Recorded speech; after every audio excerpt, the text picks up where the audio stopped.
The Don and Mike Show. Want to participate in a Don and Mike Show contest? How about this? You or a member of your household can only win once for 60 days. You must comply with any age limitations for each contest. For complete contest rules, send a self-addressed stamped envelope to the mighty WJFK, P.O. Box 3649, Washington, D.C. 20007. Thank you, and God bless. Everybody loves Don and Mike.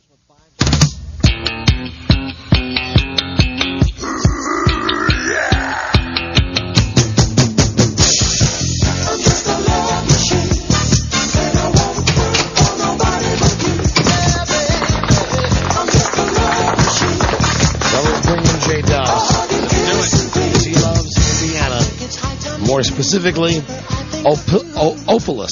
He doesn't just love Indiana. He loves Indianapolis. He likes the Colts. And I love Peyton and his horse face. I love them all. A little bitterness there showing through. A little. So J-Dubs is a very devoted Detroit Lions fan. Again, Wednesday before the show, he comes to me and says, what do you think about the game? I said, your guys don't have a chance. Right. He said, I'll do anything. Any bet, any wager, anything you want me to do. He's not right. See, do you feel on some level, Dubs, that the more you suffer for the Detroit Lions, the better their chances, that it's somehow that your personal suffering may, in fact, enhance their chances of winning a championship? Well, I've made a lot of bets on them, and I haven't won yet on any of them. Shocker. So I was thinking, you know what? It's time for a win. Yeah. Well, you know, I as somebody, and no better time for a win than against Peyton Manning, because he's so scary bad. Well, he had a lot of good weeks. I was figuring his arm was tired. Yeah.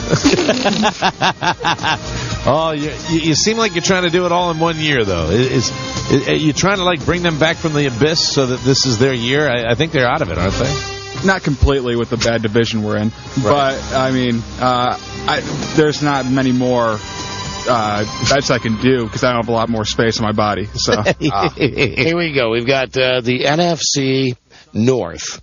Minnesota's 7-4. Mm-hmm. My Packers 6-4. They'll win tonight. They'll beat St. Louis. Bears 4-7. Detroit 4-7. You know, mathematically, if they won their next 5 games, they'd be 9-7. They might make the playoffs. Do they play the Packers again this year? Yes, they do in Green Bay. Well, then I might be up for another bet. That might involve another tattoo. I might put my body on the line this time. I think about it. Now, I wouldn't get Detroit on my back, but I would think about it with you, Dubs, because God knows you're owed one here. Here we go. Kenny Brown from Honky Tonk Tattoo in Fredericksburg, VA is here. And I'll tell you, I was a brilliant sleuth in identifying Kenny as right on that microphone, as identifying Kenny as the tattoo artist, as Kenny seems to be rather covered with some very interesting tattoos. You got the scary arms. How many tats you got on your arms? Subtracting now, going back to 1. Once you start touching, you start losing. Well, how many have you modified some of these? Like on your left arm, it looks like maybe you one faded out or something like that? Or well, these were done, they're supposed to look kind of soft and airbrushy, but he added little, like, Mankind's mask to one of them. What's it say what does it say on your fingers? I saw head case. Head case on his fingers. The kind of guy that any parent wants to see walk through the door. Are you married, Kenny? I have a fiance, a lovely fiance. You do? And where is she tied up right now? In the trunk of my car. Okay, I kind of knew that. How long do you think it will take you to stencil, to tattoo Indianapolis permanently on J-Dub's back? Based on how well he performs, it should be pretty quick, 25 minutes. Okay. All right. Okay, let's get it started now. Right. How big? Now, we understand that, like, he has on a Lions jersey today. Donnie's going to have to take that off. Of course. It says Harrington on the back.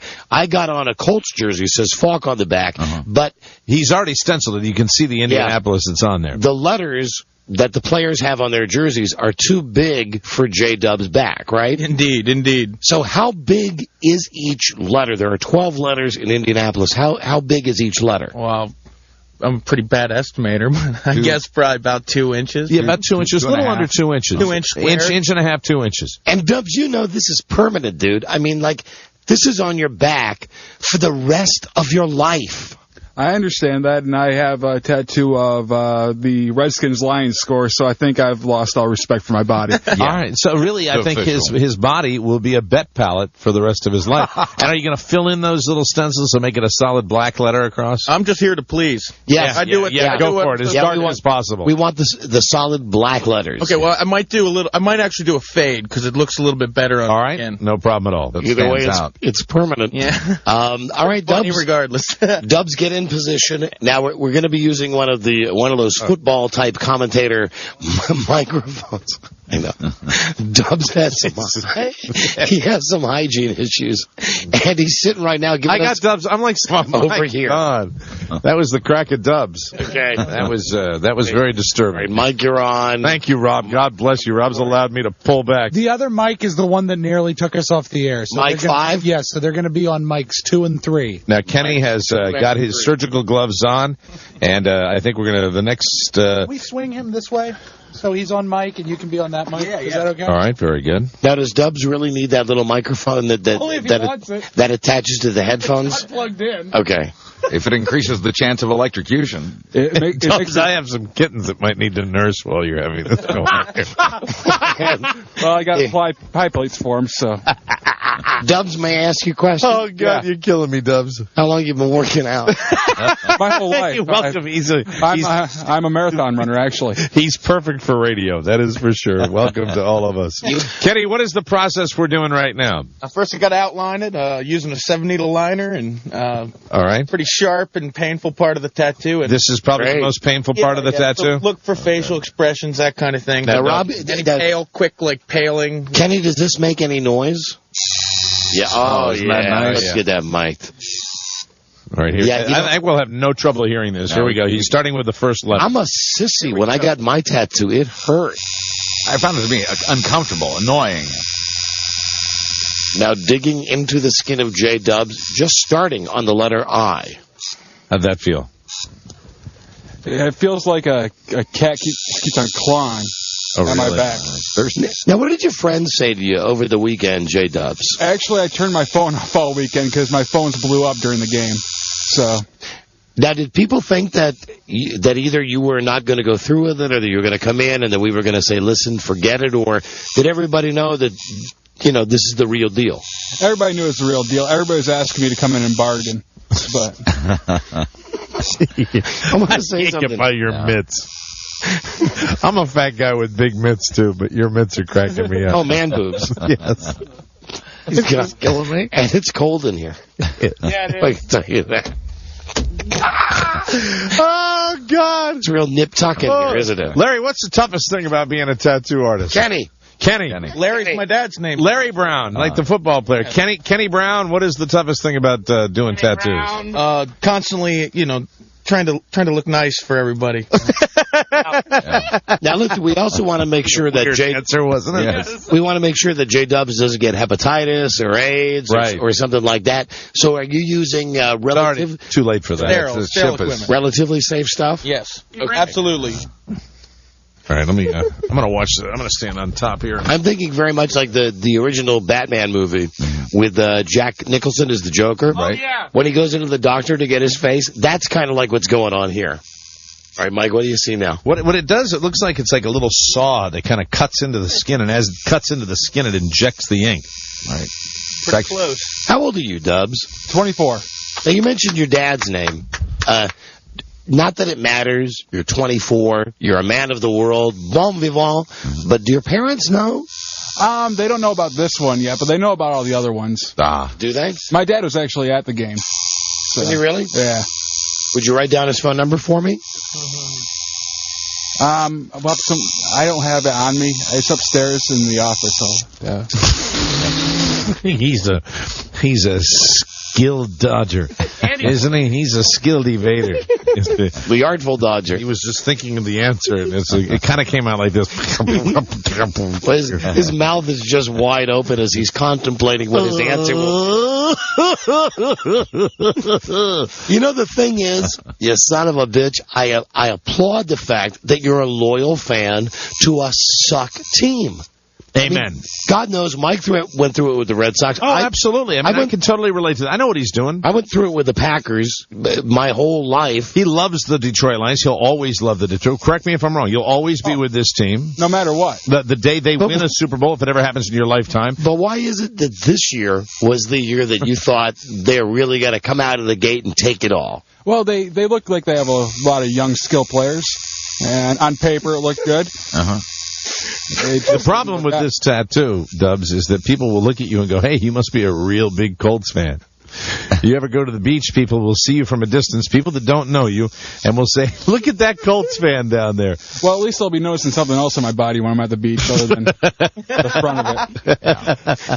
These are now, Kenny, I know that tattoos are permanent, and I know that it's hard to get a tattoo removed. This is probably an easy, obvious question, but I want to ask, if you were to get a bigger tattoo like this one, this Indianapolis one, which is going to be over a foot long when we're done with it, that would be more painful to get removed than like that junkie's got on his shoulder, right? Yeah, the more, the bigger it is, definitely the more damage is going to be done to take it off. And what is that on your shoulder, Dubs? What is that? It's a clown shooting heroin.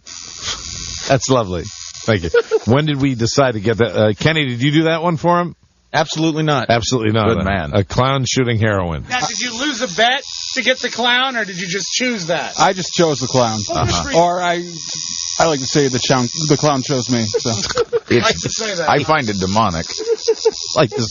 He'd like to say that, but he's having trouble doing it. Well, I want to say I got a needle in my back. the thing he's got on his shoulder, that crazy tattoo, that makes the painting my wife bought look like the one where the old man and woman are in front of the farmhouse. American Gothic. American Gothic. Right. That's it. Thank you. That's right. Still bleeding. Oh, is he bleeding? And Kenny's pretty quick. Kenny Brown. So we have the I, the N, and the D. INDIANAPOLIS. Thing will be like a foot and a half wide, 18 inches wide at least. Kenny, what is that goo? What is that goo that you're putting on the Vitamin A and D ointment. Vitamin A and D ointment. Diaper rash ointment. We're going right through the procedure of getting the tattoo. Oh, I wake up in the morning. And he's going to have to take care of this for, 4 or 5 days? You're going to have to, have a bandage and apply the No creams? bandage. Just keep it moist. Cocoa butter. Yeah, Keep it moist, baby. Let's want it all to fall out, then you can keep picking at it. Will it be painful for him to sleep? Yes. Well, wonderful. But not because of the tattoo. Do you have a girlfriend? Yes, I do. And how does she feel? She thinks I'm a retard. I should point out that Kenny Brown is in National Geographic magazine, which is pretty cool. I think I did that plug, right? Yeah, the December issue of National Geographic. Beth Ann, the reason I mentioned it before, Beth Ann just threw it in my face here, and there it is. See? Oh, look at that. There he is. That's pretty cool. Very timely. How'd you get picked for that one, Kenny? I was very nice to an intern they had there a long time ago. Good man. You're listening to J Dubs get Indianapolis tattooed onto his back because he's a retard, and he thought that the Colts would lose to the Lions. Oh, hold Mike. Here we go. Right here. Here you go. It don't rain in Indianapolis in the summertime. There it is. It's the only song you can find with Indianapolis in it. And there's no such thing as Dr. Seuss. Nursery rhymes. Mother Goose is no nursery rhyme. Yeah, something like that. What are you doing? Rob is pointing at the pictures of National Geographic. But let me see. Behave yourself. Which one? What? Lots of masks. They have nothing to do with anything. Where are the naked girls? I'm looking. Don't they have naked girls in National Not as many as they used to anymore? Oh, come on. Once a year. That's why I don't take it anymore. How's a young boy supposed to become a man without National Geographic nudes? Rob doesn't take National Geographic anymore. No longer a member of the society. He doesn't take it anymore. So you're going to have difficulty sleeping, isn't there? And Kenny Brown? Yeah. I have a question for you. When you go to your other job, do you have to put on the long sleeve shirt before you go to the Pennsylvania Dutch Farmers Market? I'm just curious about that. You know, that is he's got the I'm using electricity here. Keep it on the DL. Okay, no problem at all. How you feeling, Dubs? Great. Does that hurt at all? Oh, it kills. It kills? Yeah. You seem to be handling the pain very well. Well, look how tight he's holding onto the chair. Yeah, well, look at how his pectoral muscles have flexed. You can see that? Look at his breasts. I mean, That too. Oh, God. Who can stop looking at his breasts? With the vibration, they're jiggling.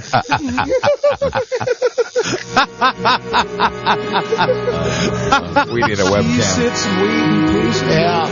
Oh, God. Incidentally, Peyton Manning threw 6 freaking touchdown passes in that game against Detroit on Thanksgiving. Amazing. Not loving me. 3 went to my man Marvin Harrison. 3 went to your guy, Buzz, Brendan Stokely, right? How about that? Yeah. Huh? You did all right. Hey, Dubs, Yeah. this is for you, O.C. Smith. God didn't make little green apples. It don't snow Minneapolis when It don't snow in Indianapolis in the wintertime. It don't rain there in the It summertime. was actually Minneapolis. Did he find something?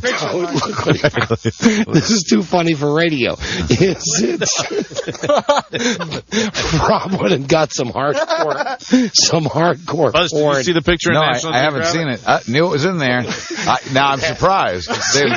They've progressed. I thought most of the women in National Geographic were black. That's amazing. Well, she appears to perhaps be Asian, but Performing some kind of ritual. that's interesting.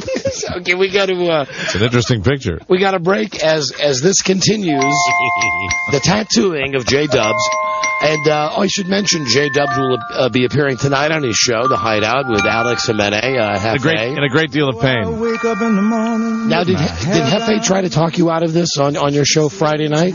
Well, I mean, he tried. He was the one trying to get me to do the bargaining the most, and I just said there's no bargaining out of it. I made a bet. He's a stand-up guy. You bargained, and you made the bargain before the bet was made, and then once the bet's made, that's it. And you love your team, and this is your sacrifice for your team. Yeah.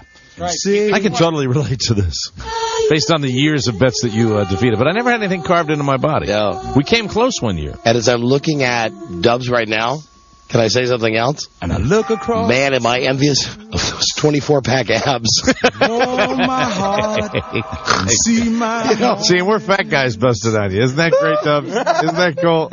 Well, but he has the potential to be fat faster than you and I did. Well, he might look better if he gained a few more pounds. Just to even it out a little bit. How could that be?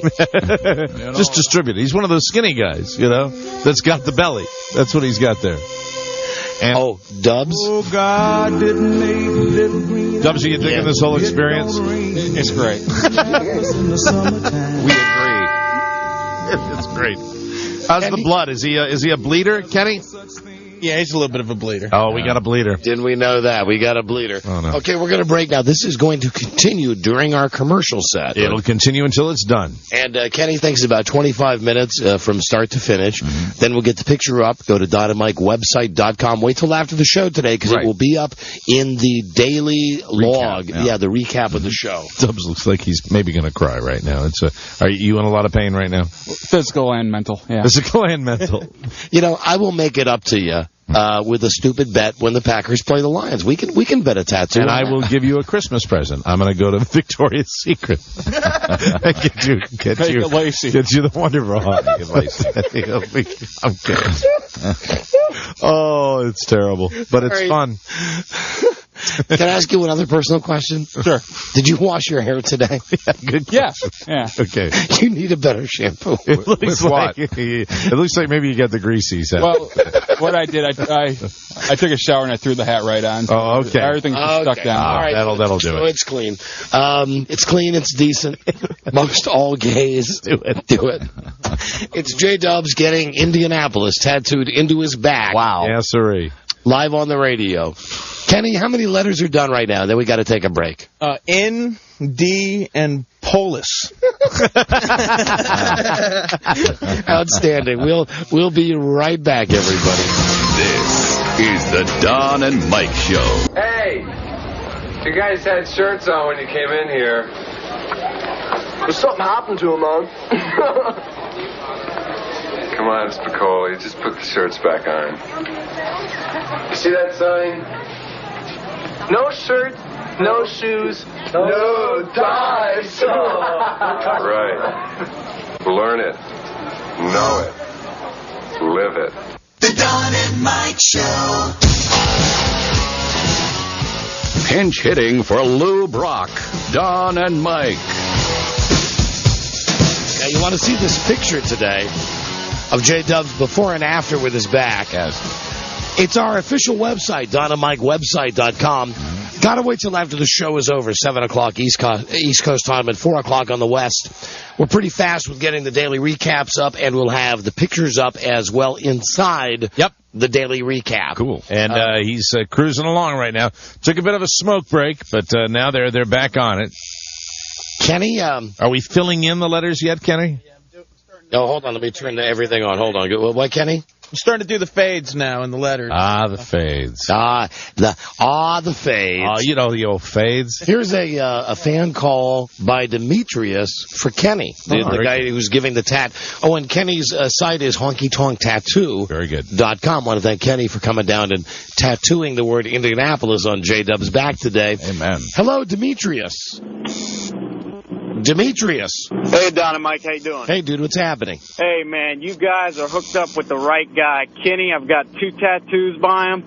I get nothing but compliments on him. He does the best work around. Well, he seems to be doing a fine job on Dubs' back. But Kenny, this would be a pretty straightforward job. Nothing real elaborate about this. You're just doing some letters and filling them in, right? Yeah, a monkey could do this job. A monkey could do this job. All right, no problem. Demetrius, what kind of tattoos did you get from Kenny? He gave me a Jesus fish on one forearm, and I've got a Sacred Heart on the other one. Very religious man. Yeah, that was beautiful. Go with God. Amen, brother. I like Dubs' drunk clown. Yeah, the heroin shooting clown. Thank you, Demetrius. Take it easy, guys. Now, Dubs, when you got your Detroit Lions Super Bowl champs 2005, did you get that done at another tattoo parlor? No, actually, Kenny did this one during our show at night. Okay, so is Kenny gonna be your regular guy from this point forward? Yes, Kenny's my guy. Are you gonna be going for sleeves eventually, Dubs? Yeah, I'll probably have all 32 teams on me by some point. I wake up in the morning. Of course, Indianapolis is an NFL team, right? And Rich Eisen works for the NFL Network. Yes, he does. I'm a whore. I'm just supposed to say that Rich will be with us on Friday. Rich Eisen is brought to us by Tower Records and Tower.com. Nobody has a bigger selection of the music and movies you love than Tower. Dubs, you have a resigned look on your face. I'm just trying to calm myself because it's starting to hurt pretty bad now. Well, you can let go with some of that. What would the pain be equal to? You mentioned cat scratches. What is it like now?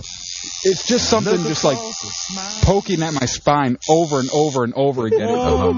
It's an annoying pain. You don't seem to be in a great amount of pain. I'm emotionless. So. Kenny, and this is no offenses intended by this. Is this a good job for a sadist? Yeah, I was kind of afraid getting into it because I had issues with hurting people, but 11 years later, it's quite therapeutic. Oh, very good. Right. O.C. Smith. Oh, God didn't make little green apples. It don't rain in Indianapolis in the summer. For the rest of your life, Dubs, you will have Indianapolis tattooed on your entire back. On your back. I plan on running for mayor sometime. Now, is there a phone number that you could give us of anybody you'd feel comfortable with in your personal life talking about this? Your girlfriend, your parents? Hefe. Well, we can give my mom a call. Your mom. Oh, Robbie, nice. would you get the number, please? What's your mom's name? Karen. Lucky. Karen. Hey, Rob, we'll have to get the theme song. She's Karen. Almost, I think she's done with her job. She's our middle school janitor over at the middle school I went to. So. What school you went to? High-class family. You can't write this, can you? You can't write it. When you hear Don and I both silent, that is because we're laughing because you just can't make it up. This guy just cracked us up. Your mom is a middle school janitor? Yeah. Okay, so she went the kind of the male route as opposed to being a lunch lady. Oh, well, yeah. I mean, she's the head janitor. She's the head janitor? Yeah. Well, hey, now. Rob, I don't think she's the head. She does what I mean, head she's janitor. the president of the union. So. She's the president of the union. Well, there you go. The janitorial union? Pretty powerful. Well, when the Dubs family chooses a direction in life, they want to go to the top. They want to go. Yeah. So she's the number one janitor. Yeah. Try to have a middle school without sawdust. Rob's dialing up your mom right now. Meanwhile, here is Buzz Burbank with the vomit rep. Corey on the Don and Mike show. Corey. What's up, guys? Hi, Corey. Hey, I just want to ask J-Dubs why he didn't use the pickle power. J-Dubs, why didn't you? Oh, yeah, I hate that commercial, that Visa commercial. Oh, yeah. With that Browns fan waving his pickle, which to me looks rather phallic. Yeah, absolutely. Like, on game day, he really is waving something else. Dubs, is there a team you care about as much as the Lions? Not one. Anybody that comes a close second? No, not at You all. like all Detroit teams? No, I don't like. You're not Tigers. a Tigers fan? You're not a Red Wings fan? I'm all right with the Red Wings, but they're gone now. So. What's the deal with the Tigers? Hold on. Joining us now, live from the great state of Michigan. Ah, wonderful. Here is J-Dub's mom. Hey, Mom. Karen. Hey. Karen. Hold on, let me play you in, ma'am. She's a doll, she's a queen, she's a tantalizing teen, and Karen is her name. They call her Karen. Hi, Karen. Hi. Hi, my name is Don, and this is my best buddy, Mike. Hello, Karen. We're here with your son, J-Dubs, who's getting a tattoo right now. No. Yes, he is. Yeah. Now, ma'am, I got to tell you that I'm fond of your son. I'm an old-time radio guy. I'm fond of... Yeah, Rob, not like that. Well, yes, like that. Oh, I didn't know, Don. But I'm fond of him. He and I share a love of football. Right. Even though I'm like 20 years older than he is, I'm a diehard Packers fan. Mm-hmm. He's a diehard Lions fan. So we discuss every week how our teams do. Well, your son comes to me last Wednesday and says, what do you think about the Lions game this weekend? I said, they're going to get killed by the Colts. Your son says to me, I'll do anything on your show. I'll do anything. I'll make any wager. I'll make any bet. So I said, I'll put up cash because I don't have an emotional investment in the Indianapolis Colts or the Lions. Mm-hmm. And if your son lost, if Detroit lost the game, he would get Indianapolis tattooed on his back like the players have their names on the back of their jerseys. And lo and behold, Karen. What's that, Karen? I said, he doesn't want to do that. I guess he didn't get your permission on being allowed to do that because he's doing it right now. He didn't get the permission when he was 15 or something. Got one on his leg. You got one on your leg too, Dubs? Yeah. What's the one on your leg say? It doesn't say anything. It's more of a tribal. Kenny, if you could tell Kenny is the tattoo guy. Kenny, would you tell Karen how far along you are with the tattoo on her son's back? About 83%, ma'am. 83% done with Indianapolis tattooed forever on his back. Oh, great. How many letters right now? We have INDIANA. Is done completely. Indiana's. Oh, Couldn't you get something short? Let's see it. Turn around, Dubs. Let me see it. That looks pretty good. Yeah, that looks a little painful. And you know what? That looks raw and angry, doesn't it, Mike? It sure does. Looks like it's going to hurt bad. Well, Karen, since your son, J-Dubs, has moved to the Washington area, what's he told you about his job here at WJFK? Ma'am? He told me. Yeah. I don't. Does he tell you anything? Do you still speak to your son? Do I still speak to him? Yeah. Yeah, you do. Has he bragged to you about his newfound fame as a radio personality here in Washington, D.C.? Oh, yeah. What does he tell you? Nothing specific. All right, well, let me ask you about your line of work, Karen. Who would be your most troublesome janitor? Ma'am? Just a first name. RC. RC. What makes RC such a bad seed? Ma'am? Yeah. Dubs, are you indicating? Indicating you want to hang up on your mother? Please. Well, hold on. Let me just give your mom a second to hear this. Karen, do you remember O.C. Smith, the singer? Then all I got. Song Little Green Apples. Karen, listen right here. We're playing this song for your son today on the radio. O.C. Oh, God didn't make little green apples. It's making it even better, isn't it? It don't rain in Indianapolis in the summertime. See, that's the only song I can think of that has Indianapolis in it. So we're playing. That's funny. We're playing that for your son. How was today? Wonderful. How was today at school? All right. What was on the lunch menu? Everything in the freezer got wrecked, so they had to bring in pizza.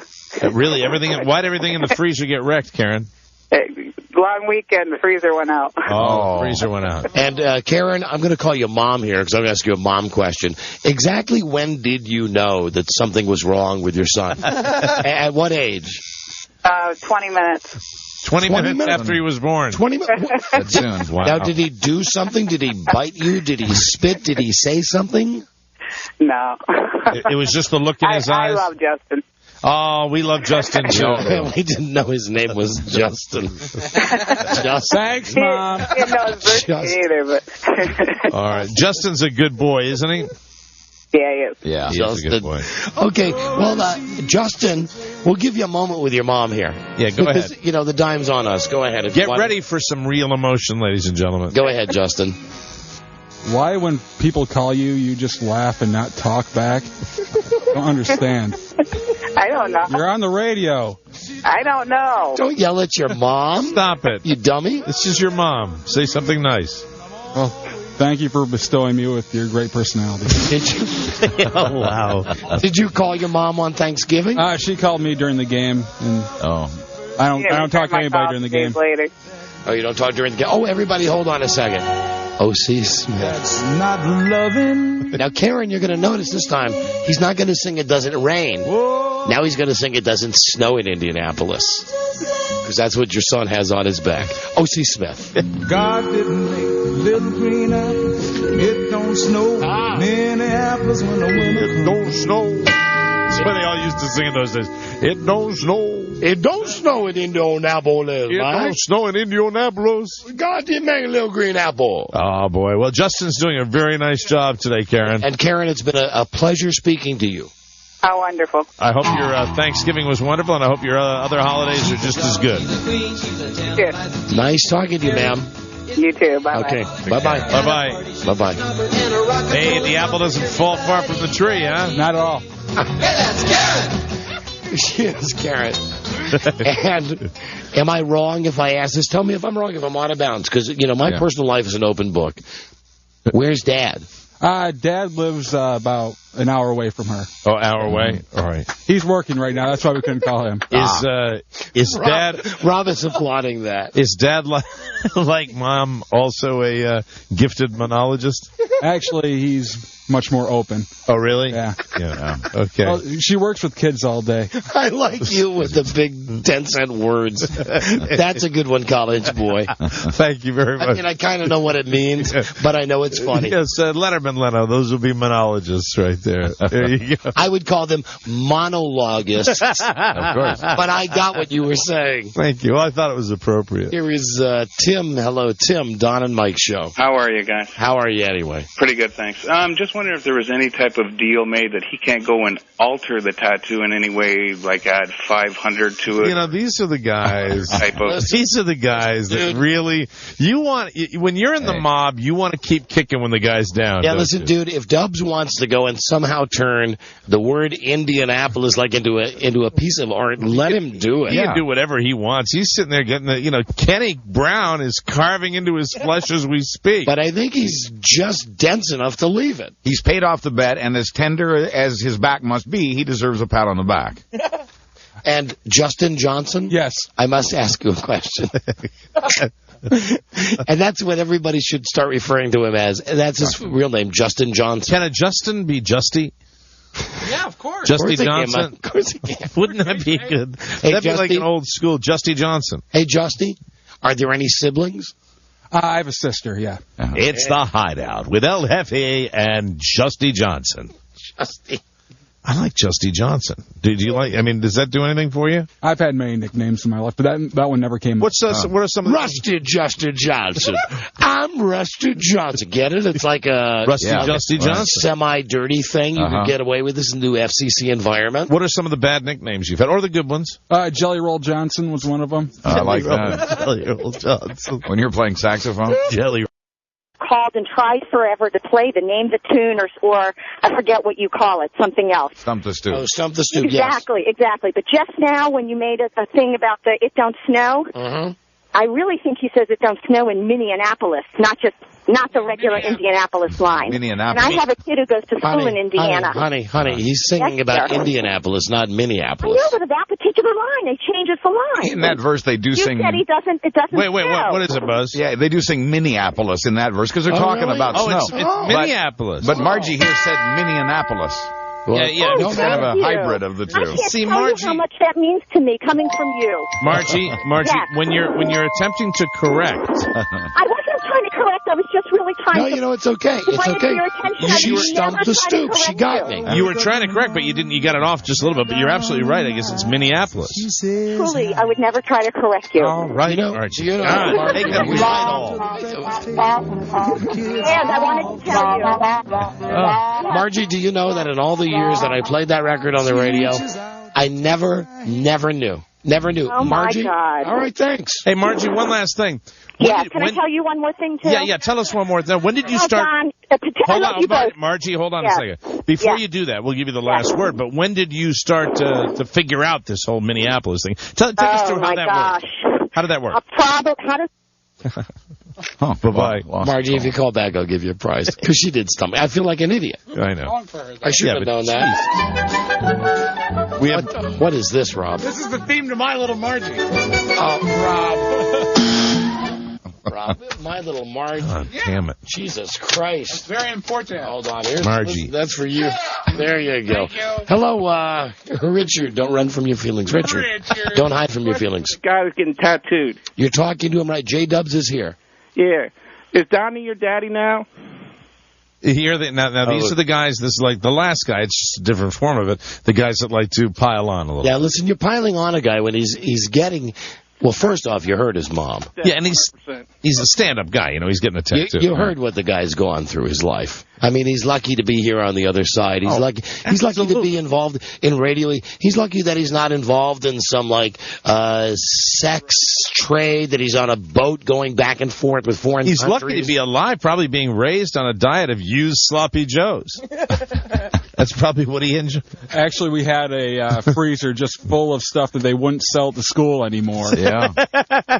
There you go. You know, I mean, as I look at him now and I see him again with his shirt off and I see his incredible body, I'm amazed that some pimp didn't pull him off the street, like to be a male prostitute and perhaps even a bi prostitute. How is your love life, Dubs? What is the status of your love life? It's fine. My girlfriend lives with me. So, okay, so you have a girlfriend, and what does she think of all this?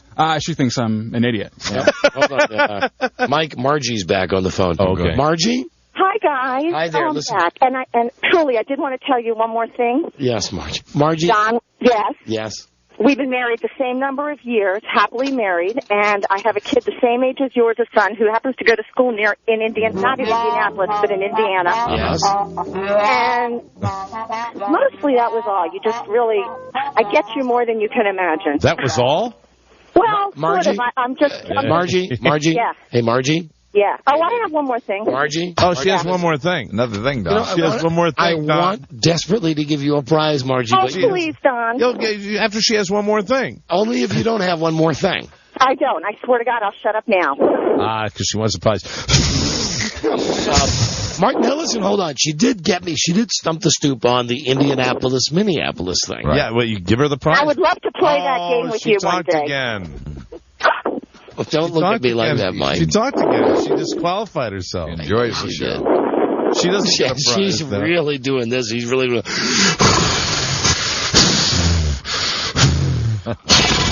Hey, Margie? Yes? Who's the celebrity you most resemble? Oh, my gosh. That's so difficult. I have... Why don't you try to guess, Margie? It's worth the prize, isn't it? Yes. Okay. Who's the wife? We're done. Let me say, we're done. All done. Hold on, turn around. Let's take a look. Oh, he's angry. Hey, bravo! That beautiful, Dubs. Is that beautiful? That is. Now, Dubs, before you get your shirt back on, we'll need Beth Ann to come in here. Wow. And take some pictures for the World Wide Web. Now, how did he hold up?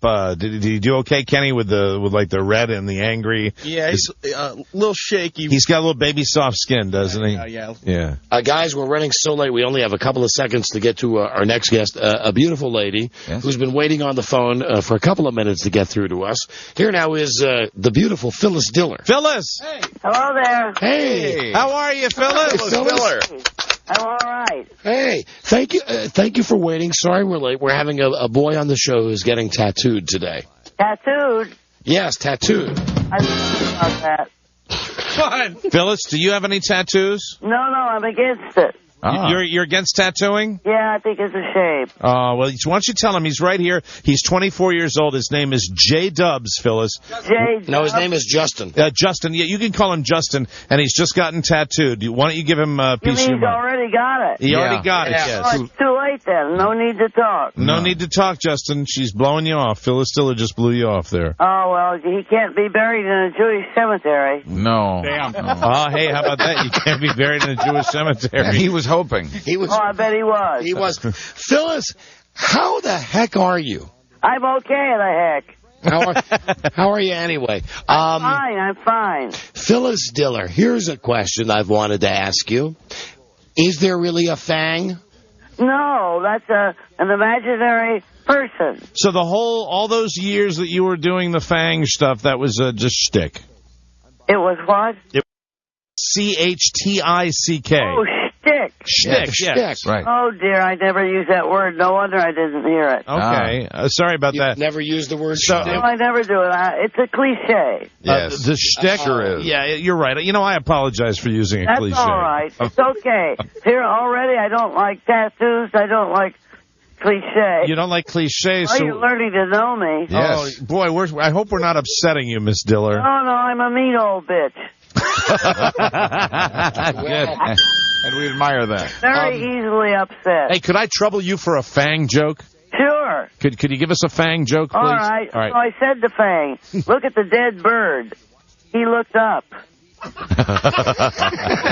See, now isn't that still good? That's a pro right there, ladies and gentlemen. Isn't that still good? I told him to improve our sex life, I was bringing home an aphrodisiac. He said, no black women.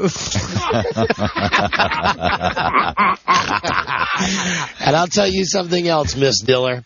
Back in the day, I'm 46 now, but back in the day, like when you would be on Laugh-In and on Ed Sullivan, please take this as a compliment. Even though you always came out and put yourself down and talked about, you said you didn't like the way you looked, I always thought that if I ever got you alone...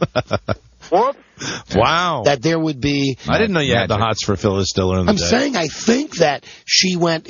like Joan Rivers is really just a mess. I don't find Phyllis Diller to be a mess. I think I think everybody knew. She played it up to be on TV. I think probably if she didn't frizz out her hair and didn't wear the crazy clothes, you're probably a hot chick. Hot damn, I like your attitude, but you're too young. I've been in 46 twice. Oh, dear. How tough was that to live up to that, though? Because you really always, that was your act. That's what you were known to millions as, the crazy Phyllis Diller who would come out. But yet you had obviously a private life. How'd you deal with that? Well, let me tell you how bad it was. When you come into a town, and a limo driver is going to meet you and take you and your luggage to the hotel. And we always used to tell the limo driver to hold up a sign with a name on it, right? Yeah. Well, they're so damn smart, L.A.K. They think they'll recognize you, see? I used to come in town, and they never knew which one I was. Right. Had a sign. They refused to hold the sign up. Here I'd be sitting right there watching these dummies while they stood around trying to figure out, they were expecting that apparition with the wild hair. Right. And I'm not that. And that's what I was saying. You were right, my dear. If I may ask you a highly personal question, and if I'm out of bounds, tell me. I've read all the stuff about the possible tryst with Bob Hope. Did you ever get romantically involved with Bob Hope? No. No? Rob, give me another name. We were absolute lovers in a different way, a platonic love affair. So that was not true. That, of course, was fodder for No, we were crazy about each other, but you see, it was a mental thing. He loved my work, he loved my mind, and it was the same with me, with him. I adored that man. When was the first? What was the first year you actually started doing stand-up? You mean, what year did I get into the business? Yeah, what year did you get into the business? Not the business, but actually really doing your stand-up. 1965. 1965? All right, I'm going to give you some. 55, wow. I'm going to just throw out some names. You just tell me if you're ever romantically involved with any of these people. John Davidson? Merv Griffin? You know that he went through college on a dimple scholarship. How about Gene Rayburn of the Match Game? I adored him. Wasn't he cute? He was great. What about Ed? Now, really, this is a serious one. You ever have anything going with Ed Sullivan? Nobody did. No. What about Alan Thicke? He never uncrossed his arms. Hey, hold on. I got one for you. This is not about your sex life, but weren't you on that show Tattletales? Yes. With Bert Convy? Yes. Now, who was your husband when you went on that show? If Fang was made up, was it your real... I had my second husband, my real husband. Ah. And how did he feel about the Fang stuff? Well, he realized it was a joke. Right. But the first husband, the real first husband, he really wanted people to think he was fake. And what do you think about stand-up nowadays? Well, there's a new guy. Have you ever heard of Eddie Izzard? Mm-hmm. Oh, yeah, sure. The guy from Britain. Absolutely. He's British. Yeah. He's fabulous. Have you heard of Christopher Titus? Oh, yeah. We've had him on our show, yes. Well, these are the great ones. Okay, that's great. I'm sure they appreciate your endorsement. And let me see, who can I throw out? Who do I think is cutting edge? Who? Have you ever heard of Rob Schneider? Oh, it's amazing. No, wait. Rich Schneider. Rich Schneider. Rich Schneider. And also... I'm in touch with him now. He's writing a book. Uh-huh. Is he really? He's wonderful. He's wild. And you were great as the queen in A Bug's Life. Hey, thank you very much. You know, she was really good at that. You were fantastic. I understand bugs. And the last thing here, Phyllis, there's a movie about you that they're going to be making? Yes, and a beautiful actress is going to play me, Patricia Clark. What's her name? Patricia Clarkson. That's right. Right. Mm-hmm. She's going to play me, and they're going to make the movie, and what else? And there's a documentary out about me, which won first prize at the San Diego Film Festival. Oh, congratulations on that. And last question for you. How are you feeling? I'm feeling fine. Good. Fine. That's wonderful. Fine as wine? Even better. Try champagne. Hey, can we get you to, I don't do this anymore, but I'm going to do it with you. I'm going to ask you to say something for us, okay? This is what we get. We get say so many, please, though, Mike. And I'm going to say please if you don't mind. Do you mind just saying, this is Phyllis Diller, and I never listened to Don and Mike? It's kind of our reverse psychology thing. Can you do that for us? Right, okay. There we go. We're rolling. Hi, this is Phyllis Diller, and I never, ever listened to Don and Mike. I'll tell you why. They're a bunch of idiots. Oh, that's perfect. You're the greatest. Do we love that? Do we love that? Take. Oh, right thank there. you. That's too great. You rock, Phyllis. Oh, and Phyllis, one more thing. What? Would you say, this is Phyllis Diller, Rich Eisen is a horse's ass? That's right. Thank you. She can't. Oh, she can't do that. Can you call him a jackass? He's a friend of ours. We have him on every week from the NFL Network. And every celebrity that we have on here. Richard, what's his name? Rich Eisen. Can you call him an idiot? Well, no, wait. What's his name? Rich Eisen. Eisen? Yeah, yes, Eisen. Rich Eisen. This is Phyllis Diller, and Rich Eisen, you're a dope. Whatever you want to say. Hi, this is Phyllis Diller, and I want to tell you about Rich Eisen. What a dope. Perfect. Thank you. He'll love that. He'll love it. Thank you. My Betty Davis impression. Now, do you have a website?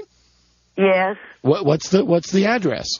Sorry to trouble you for it. it. You ask these hard questions. I bet it's phyllisdiller.com. Yeah, that's probably it. Yeah, that's probably it. All right, darling. It was wonderful speaking to you. You too. Let's do it again. You were wonderful, Phyllis. We love you. Thanks for coming on the show. You too. Thanks. Bye, Phyllis. Bye. Bye, honey. Bye.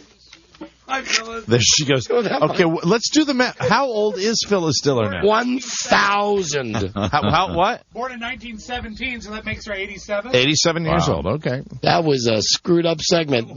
Thanks for the tattoos, Kenny. Thanks. There's a picture of her right there. You stop it from that National Geographic. We had Dubs getting that tattoo, Dubs' mom, the school janitor on the phone, Karen, and Phyllis Diller. Okay, here's a trivia question. Who is more with it, Phyllis Diller or Dubs' mom? Oh, Phyllis Diller. Our thanks to Justy Johnson for getting that tattoo. You'll be able to see the tattoo of Justy on our website, DonandMikeWebsite.com, later tonight. Buddy O'Hara. And also thank you to Kenny Brown, Honky Tonk Tattoo, Fredericksburg, VA. He's online at honkytonktattoo.com. Stay there. We'll be right back. This is the Don and Mike Show. I think socks had something to do with that decision. It's not funny. I beg your pardon? What word do you have trouble with? You understand not? That's comfortable for you? Yeah. And funny, you've heard of that? Mm-hmm. Yeah, this doesn't work. You see, I think socks had something to do with that decision. See, now I'm laughing. Well, laugh loud so you can cover for the rest of us. Hey, you like your job? No. Well, watch it. You may go. Oh, may I? Thank you. Come on, Sam. Watch it, asshole. The Don and Mike Show. Radio at the lowest price possible, consistent with quality. The Don and Mike Show. I was alone. I took a How ride. was the parade with your girls on Saturday? It was great. It was great. It was long. It was the parade was. Was it great or long? Well, I was lucky because I was. You'll be amazed to know this.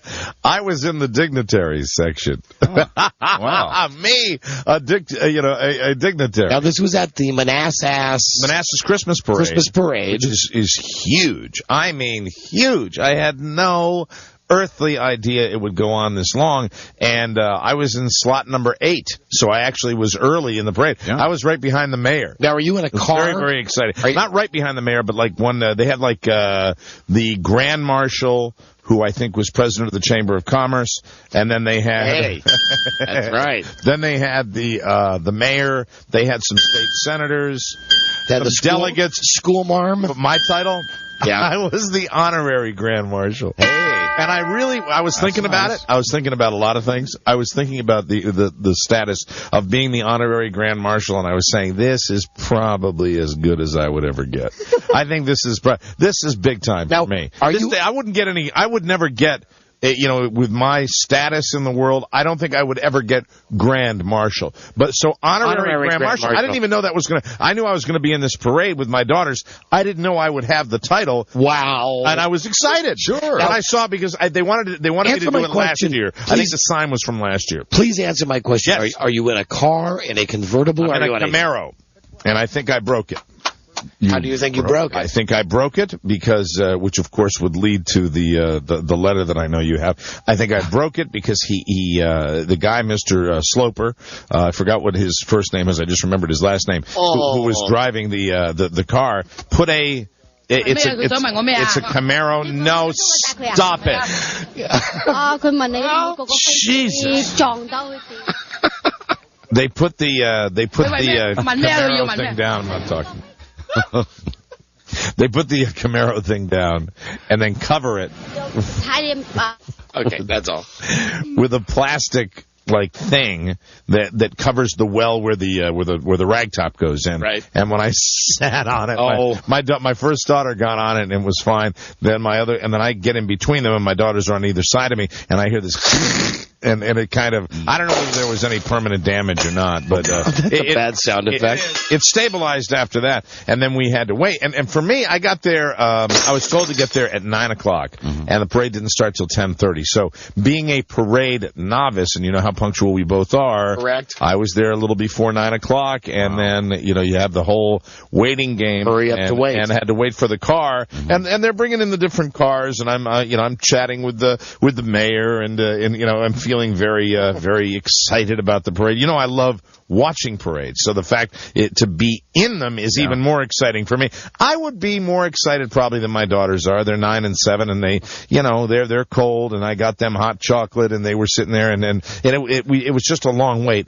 I can't imagine for the people that they told me something like 127 slots in this parade where people had to wait, like with bands and floats and drill teams and horses and everything. And the parade went from 10:30 in the morning, and I think it ended at 2 o'clock in the afternoon. Wow. Oh boy, it was a long parade. That sounds like a jail sentence to me. It was a long parade, but I got done. Early. I mean, it was just it was over almost as soon as it began, and I got out and I went out and I was eating lunch right after that. Mike, we had a lot of people call about me on TV here. Yes. A guy that was at the parade. Yeah. Oh, good. Lee.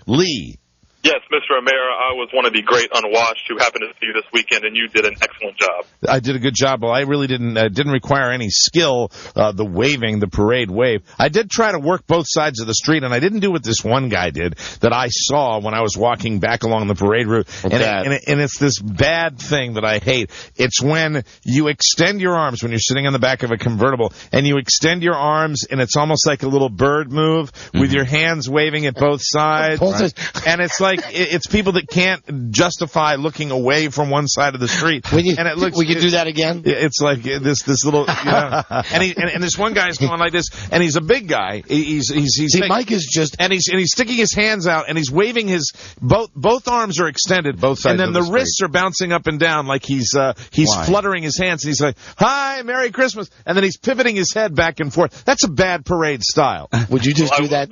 Would you just do that thing with your hands again? Yeah, here you go. It's like this. That's great. Doesn't that look gay? Yeah, that was kind of why I wanted you to keep doing it. What I would do, I would switch hands, and I got my arm around one daughter, then I'd go to arm around another daughter, and I'd wave at both sides with one hand, one side of the street, and I'd talk to people if anybody would have anything to do with me, and it's cool. Got a really great at the reviewing stand. There was kind of a Mac McGarry there that did the and now please welcome, and he got it right. They didn't get the call letters right though. And this sign apparently was from last year.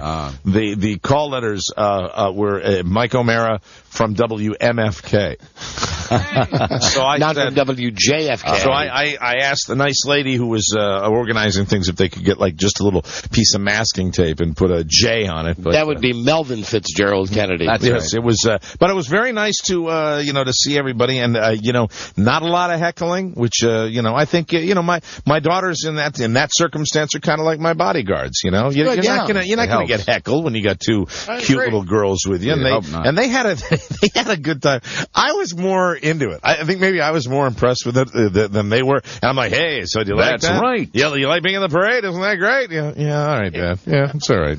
So it's okay. And so they, because with them, with little kids, that's to smile and wave for that entire parade route. Yeah. It was great. I was very happy, and I had a lot of nice things said to me.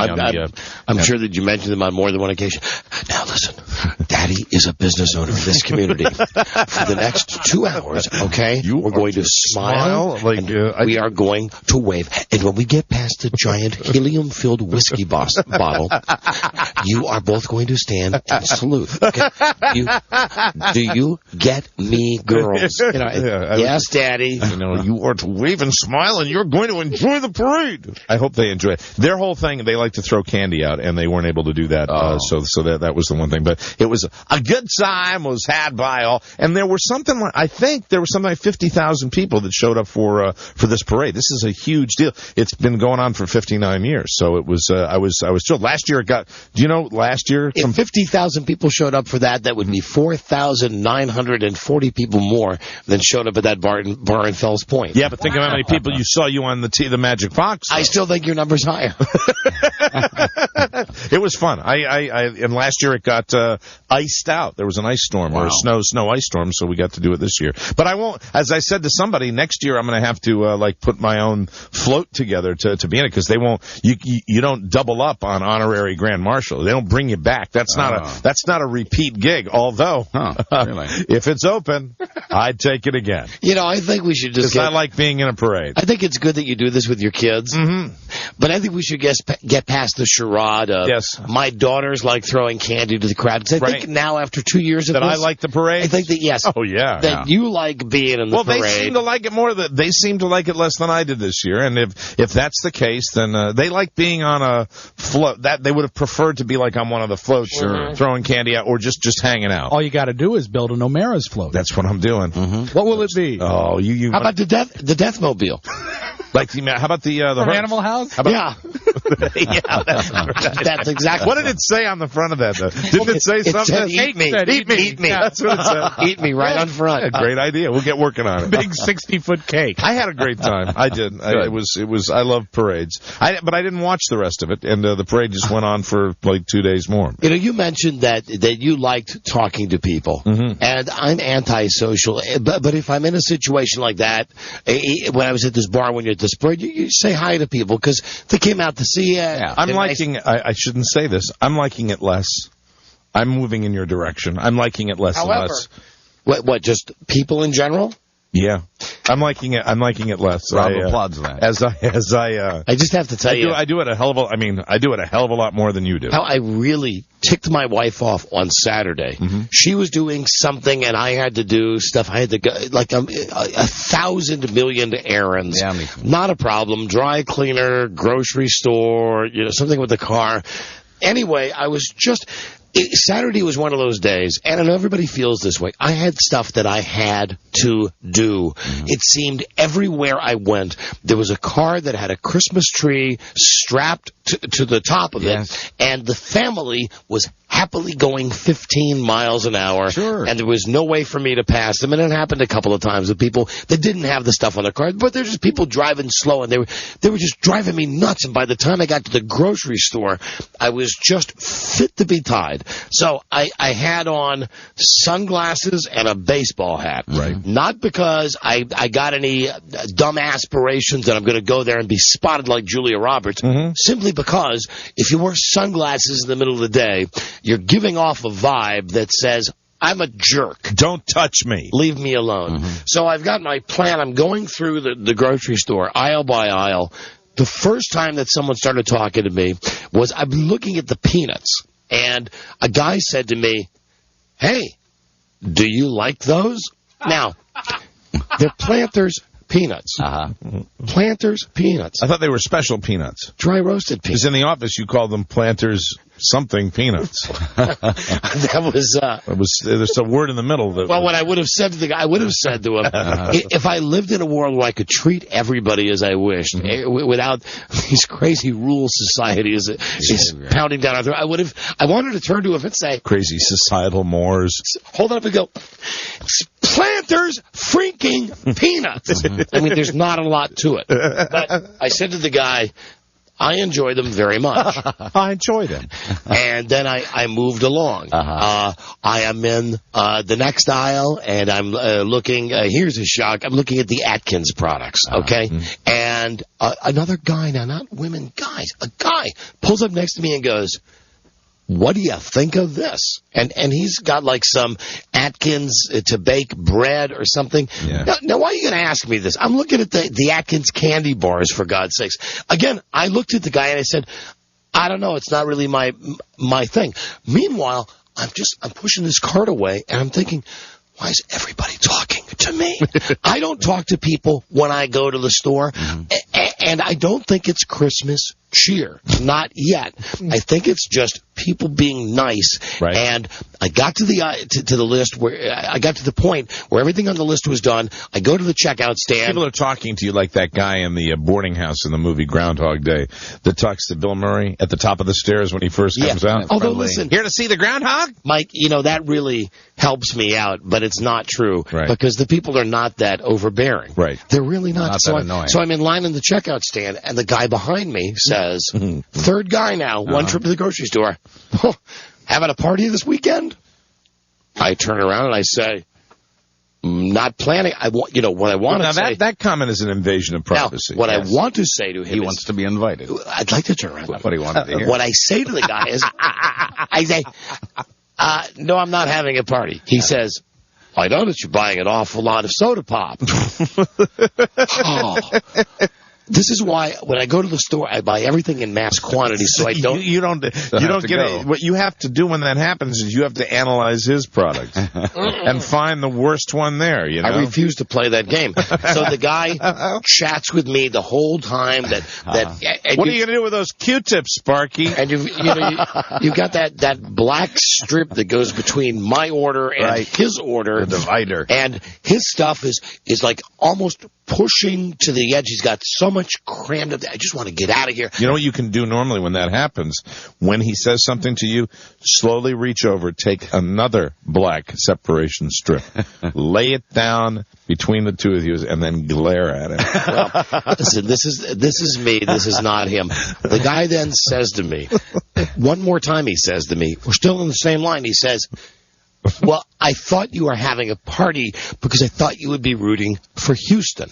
Now, I wanted to turn around and say, what in the frig gives you the feeling that I have anything to do with Houston? I live in Virginia. I've got on a regular sweatshirt, and then I realized I got on a hat that we got at the Super Bowl last year. It says Houston on the back of the hat.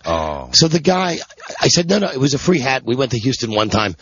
Of course, he says, how'd you like it?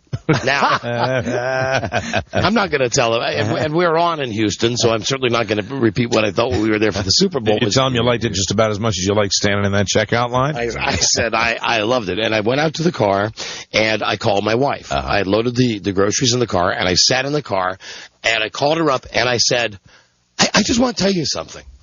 I hate people. I wish people would stop talking to me. And I understand this is my problem. Because in this regard, Frida, for a change, was very rational with me. She said, were these people that listen to the show? I said, absolutely not. Right. You know, because I always do try to make a special, no matter what a jerk I am. Are you sure that you weren't aware that maybe they knew you from the show? Like, they weren't. Everybody was just... And they just didn't want to bring up the show? No, everybody was just in a good mood, a good chatty mood. Happy holidays! A bunch of guys. And Frida said to me, and she said, what did these people do to you? I said, they spoke to me. You know, I would love when I go shopping...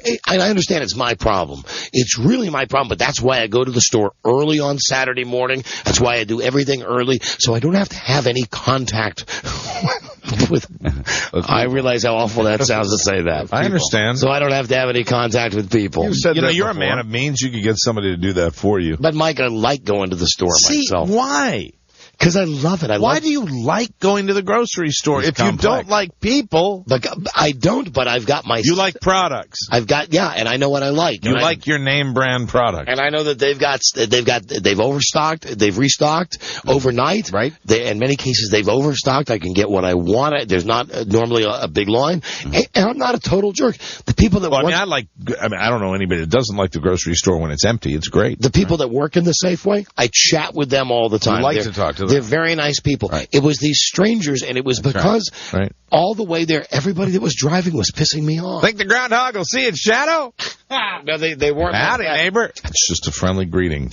But I think somebody saying having a party is a total invasion of privacy. I mean, you don't react to it, but I mean, you don't have to be super friendly nice, you know? But the guy... If somebody says, and somebody mentions a product to you, if somebody was to walk up to you and say, do you think this, do you know this product? Have you had it? Or like, hey, if somebody walks up and says, do you like that car? See, but here's the thing.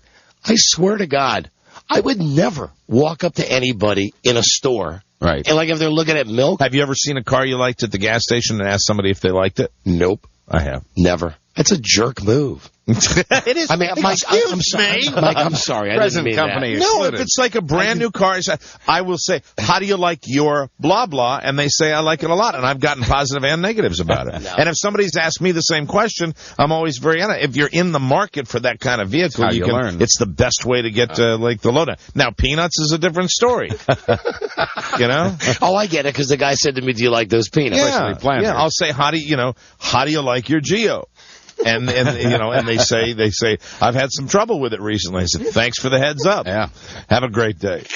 And you leave a smarter man. Go see my friend at the grocery store. There's a lot, and there are a lot more people like you than there are me out there. No, but I'm telling you. Some guy asked me how my car is.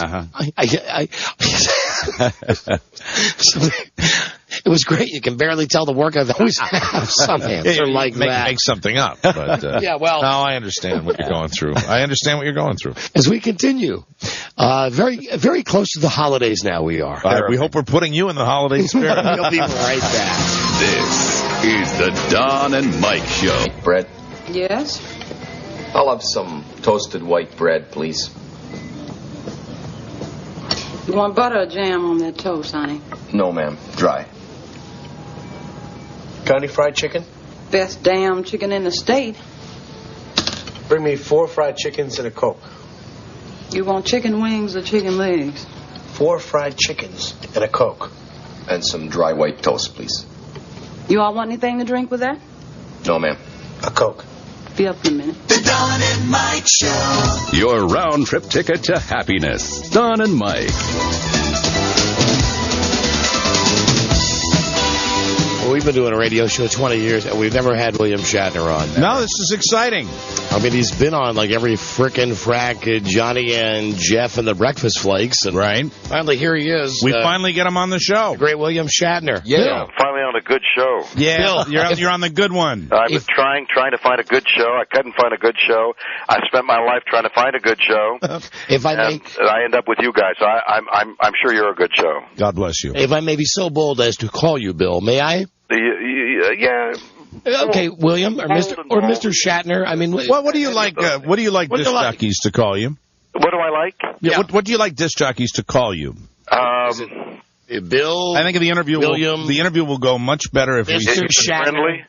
What? It'll go much nicer if it's friendly. No, I said it'll go much better if we know what to call you. I know, but Sir does have a distinctive ring to it. Yes. Okay, all right, we could do Sir easily.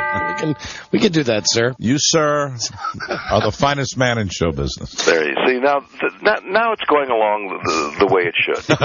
You, sir. Besides being great on all your shows, all of them, Star Trek, T.J. Hooker, all of them, you, sir, have managed to, and everybody tells you this, but let me tell you the same thing.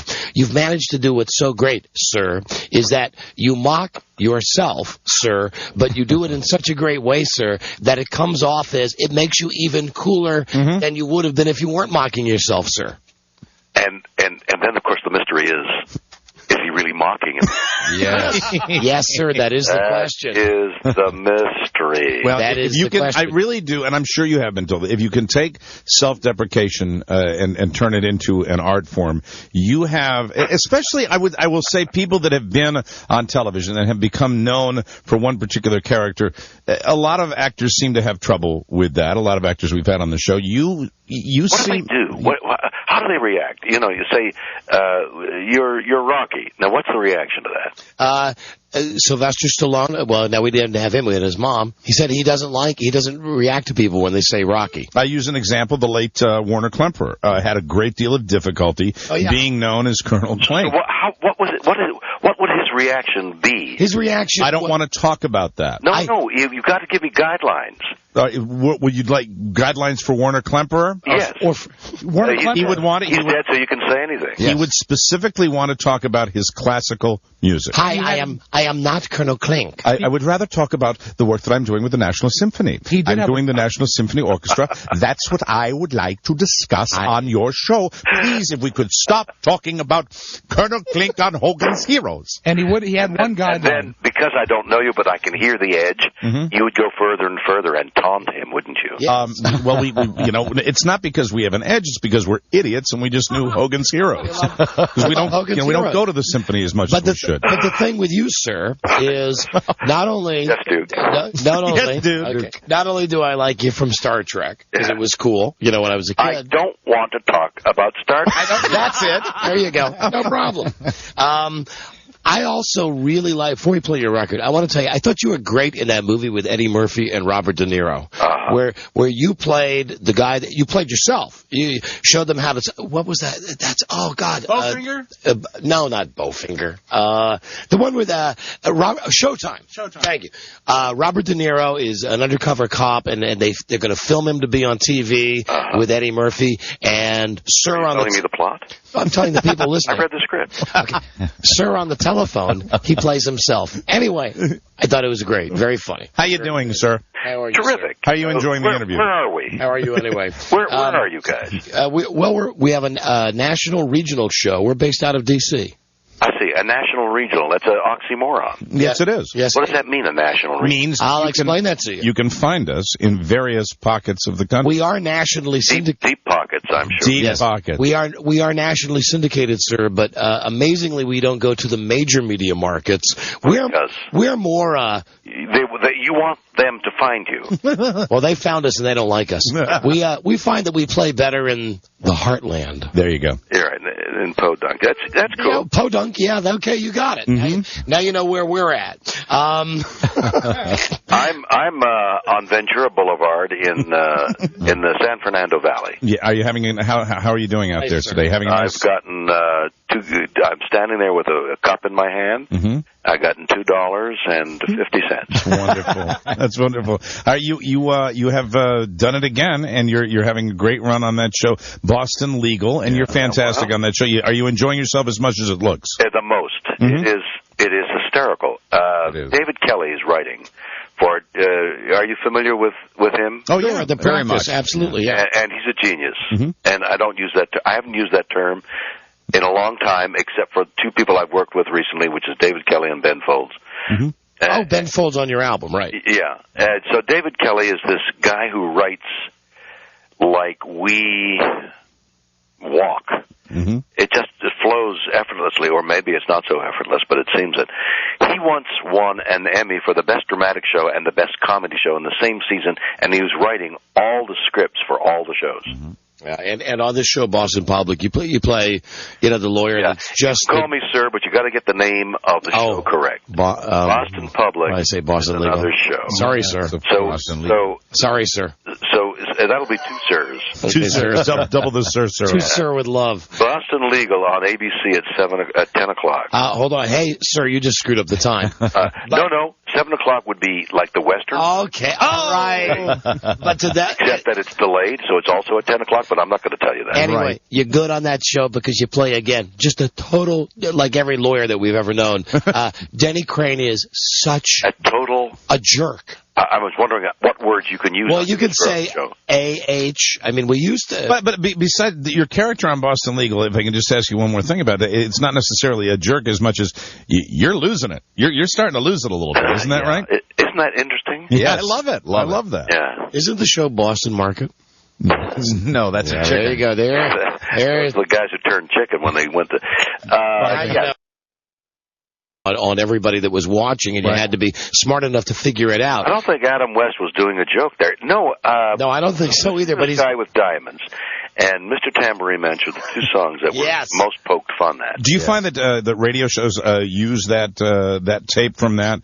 Well, that's all I've heard. But if you were to play the whole album, or at least the whole cut from which that came, you'd at least get an idea of what I was doing. Whether I did it badly or not, I'm not equipped to tell, but the idea of the Transform Man was to relate literature with the literature of the day, which to me was the song. So I tied original music with some literate thing, like one of the speeches from Shakespeare or from Cyrano de Bergerac, and actually I think Cyrano de Bergerac, I think, was a speech which ends, "I will climb to no great heights, but I will climb alone," and it segues into Lucy in the Sky with Diamonds, which the guy, or Mr. Tambourine Man, which the guy can't climb alone because he needs drugs, because it's a drug song. Right.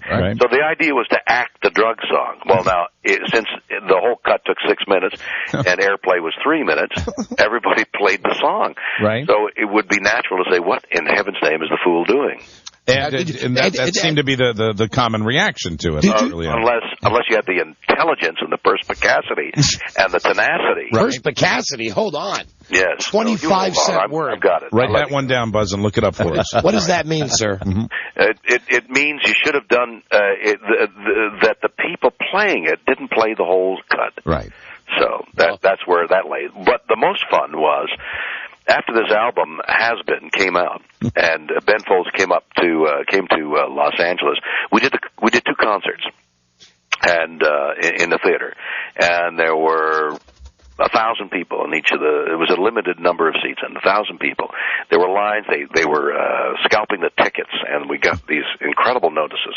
And at the end of the concert, as the encore, the lights went out. Spotlight hit my clenched fist raised above my shoulder.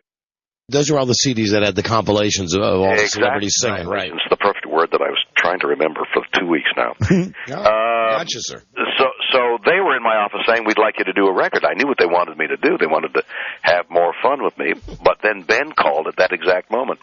And I said to Ben, would you do this record with me? He said yes. When finally we had a chance to talk, I said, what am I going to do? And he said, tell the truth.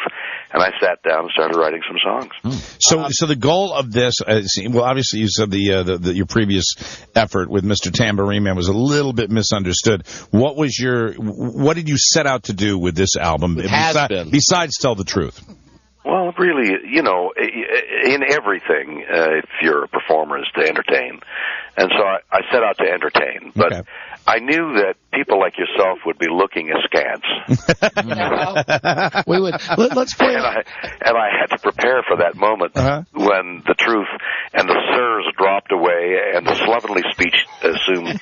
Yeah, you know very well.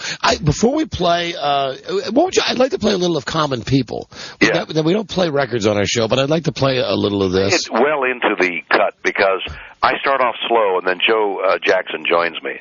Oh, really? Wow. That's right, because you collaborate with a lot of fantastic people. Joe Jackson, who had an original hit with this song 15 years ago, came to Nashville where we were recording and joined me. And he and Ben and this great group of musicians that Ben had put together came together and did this rather original version of Common People. Okay. Wow. All right, well, here. Oh, and also I want to tell you, did you know you're on the list of the 100 greatest Canadians of all time? There are only 150 of us.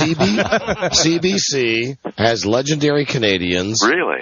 Number one is Mackenzie King. No, Tommy Douglas. It's not Alex Trebek. Tommy Douglas was the pilot, wasn't he? No, he was the father of Medicare.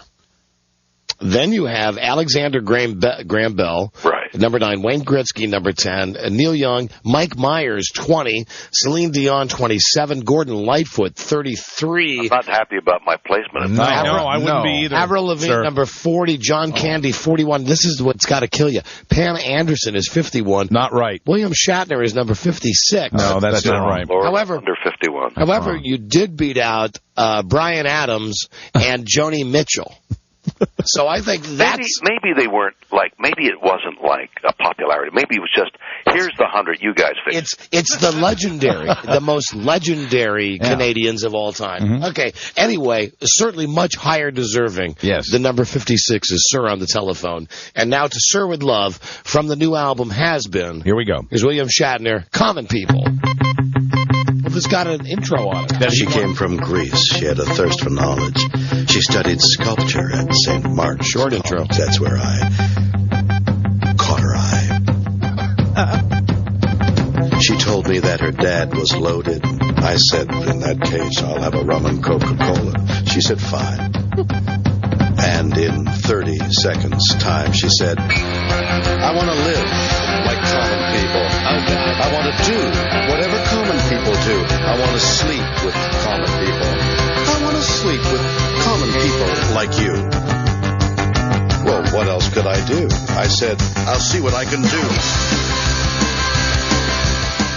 Sir, this rocks a bit. No, you got to let it go another. Oh, I am. To a supermarket. I just had to tell you, this rocks. I mean, really, I'm not being... Wait till Joe comes on. I'm not being facetious. Not much. I said, pretend you've got no money. She just laughed and said, oh, you're so funny. I said, yeah? Well, I can't see anyone else smiling in here. I mean, he's well produced. Yeah. You want to live like common people? You want to see whatever common people see? You want to sleep with common people? You want to sleep with common people like me? But she didn't understand. She just smiled and held my hand. Hey, there you go. Cool. I love it. That's a good transition, sir. Yeah. Cool. That kicks some ass. And that's why I think Ben Folds is a genius, because each song is different, and in that same imaginative way, he put the song together. I mean, it's entirely him, and he's brilliant at it. Well, those background tracks build, and that sounds like a hit record. Let's hear just a little of Has Been, the title track. Because this is good, too. This is great. Listen to this guy like a rawhide feel to it. Has been. It is great. Oh, this is fantastic. Has been. Let's go to the vocal here for a second with William Shatner. Has been. You talking to me? You talking to me? You calling me has been? What'd you say your name is? Jack. Never done Jack. Glad to meet you. Who's your friend? Dick. Don't say Dick. What do you know? And you, friend, what's your handle? Done. 2 thumbs done. Has been. Riding on their armchair. Riding in their armchair. They dream of wealth and fame.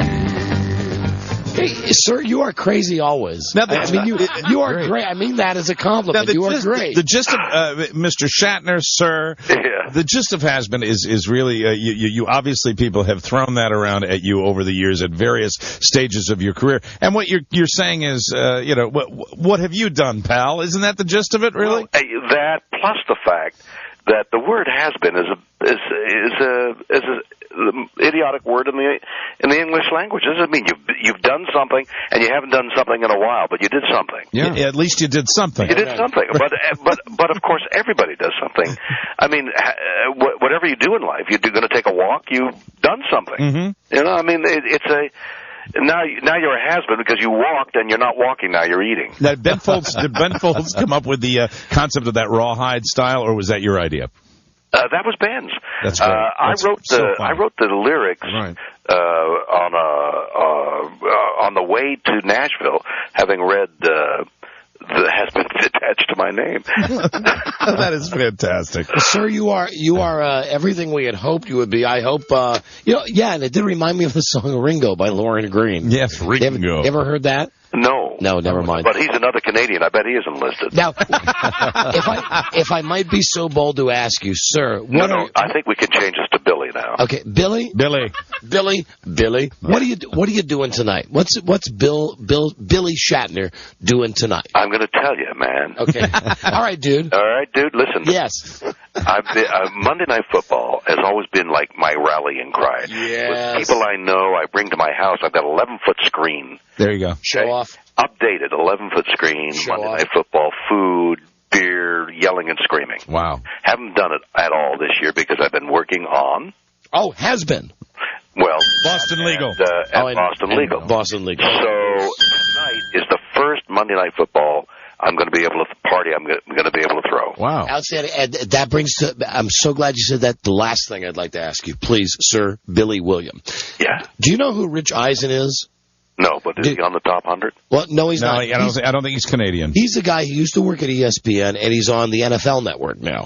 And we have him on our show every week. He used to be on ESPN, and he's a very funny guy, and he knows an awful lot about football. But that's great. I watch ESPN. I did watch ESPN all the time. And we used to give him a hard time occasionally. But what we do now, and it's a tradition we have on the show, is we have every luminary that comes on this show, and you, sir, Billy William, are a luminary. Okay. We have them record a little greeting. He would just say, I'm going to do it. Hello, this is William Shatner. Rich Eisen is a jerk. Yeah, or anything you want to add. Phyllis. Okay, but I'm going to tell him, Rich Eisen, that you told me to say he was a jerk. Yes, of course. You can say that we. I believe. I believe I'm going to do that right now. All right, here we go. Let's roll. William Shatner, go.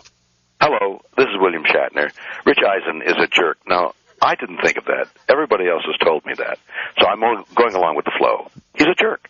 Oh, beautiful. Oh, I think he's going to. You, sir, are the greatest man in show business. William Shatner, thank you, and good luck with your album. It's just been a pleasure to finally get you on the show. Dude, really. Thank you. We've got to do it again. Please do. We would like to. No kidding, we'd like to. Thank you, T.J. Hooker, Captain Cook, Kirk, everything else. Thank you, Bill. Bye-bye. Bye, dude. Bye-bye. He's everything you expect to be. Bye-bye. I get the impression that guy likes being in his own skin. You know what he says a lot? What? He like trying to draw you out or whatever. That's great. And is everybody digging the theme to T.J. Hooker? But what I had no idea. Who knew this? That has been. That's hysterical. I know you do it. Oh, it's great. Has been. Sounds Ringo. I think he was more in love with that other thing. Funny. Billy Shatner. Has been.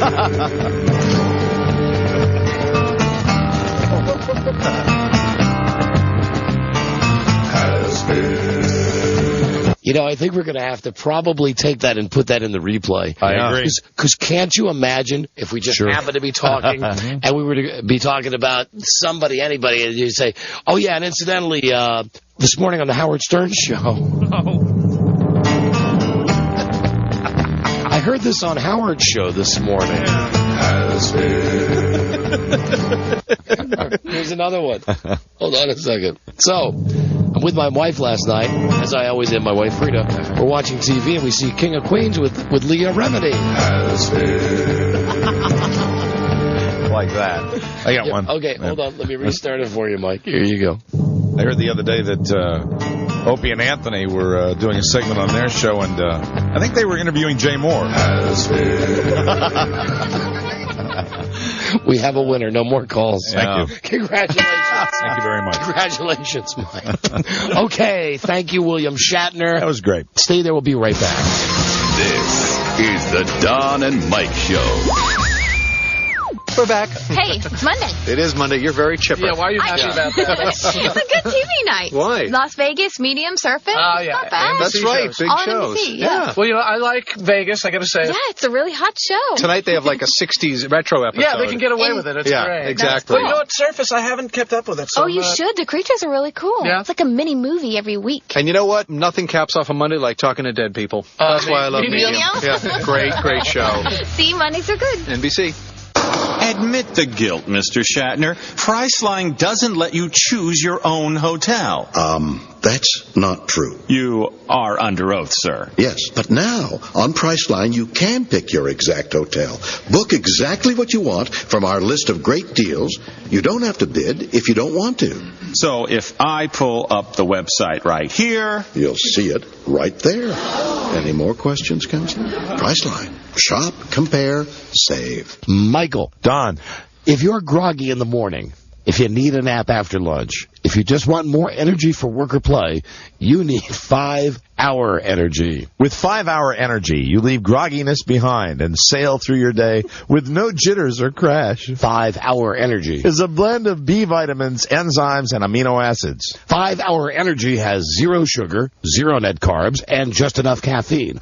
All this in a little 2-ounce bottle that you can carry anywhere and drink anytime. Think of the possibilities. You're awake and focused all morning, alert and productive all afternoon, and have plenty of energy left for working out, going out, or staying in. 5-Hour Energy.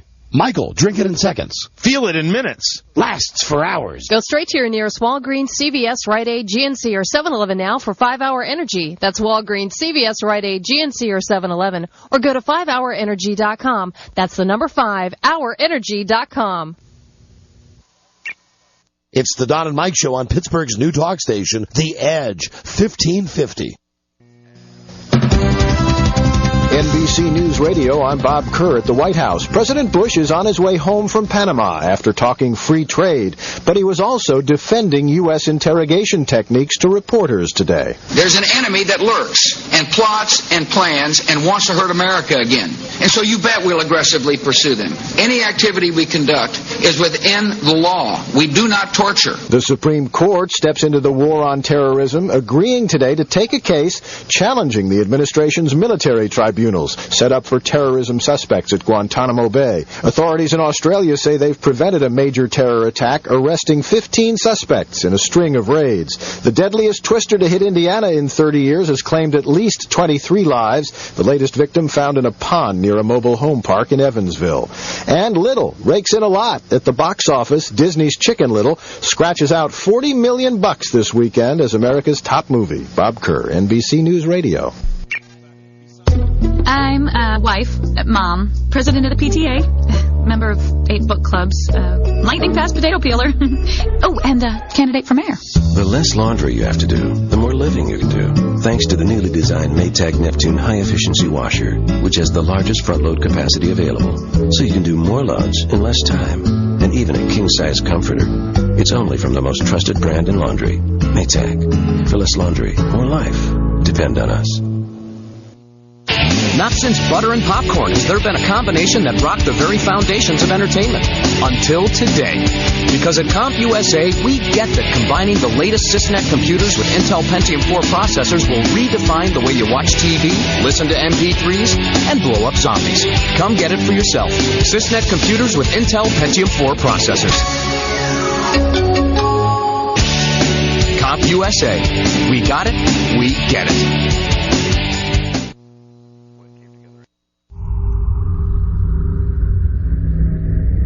I don't care if you're rich or poor, young or old. I will come after you. I will hit you so hard you won't know what day it is.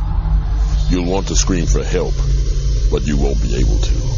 I'll cripple an arm or a leg, or maybe, just maybe, I will kill you.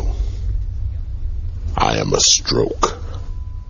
Recognize the symptoms of a stroke and act quickly.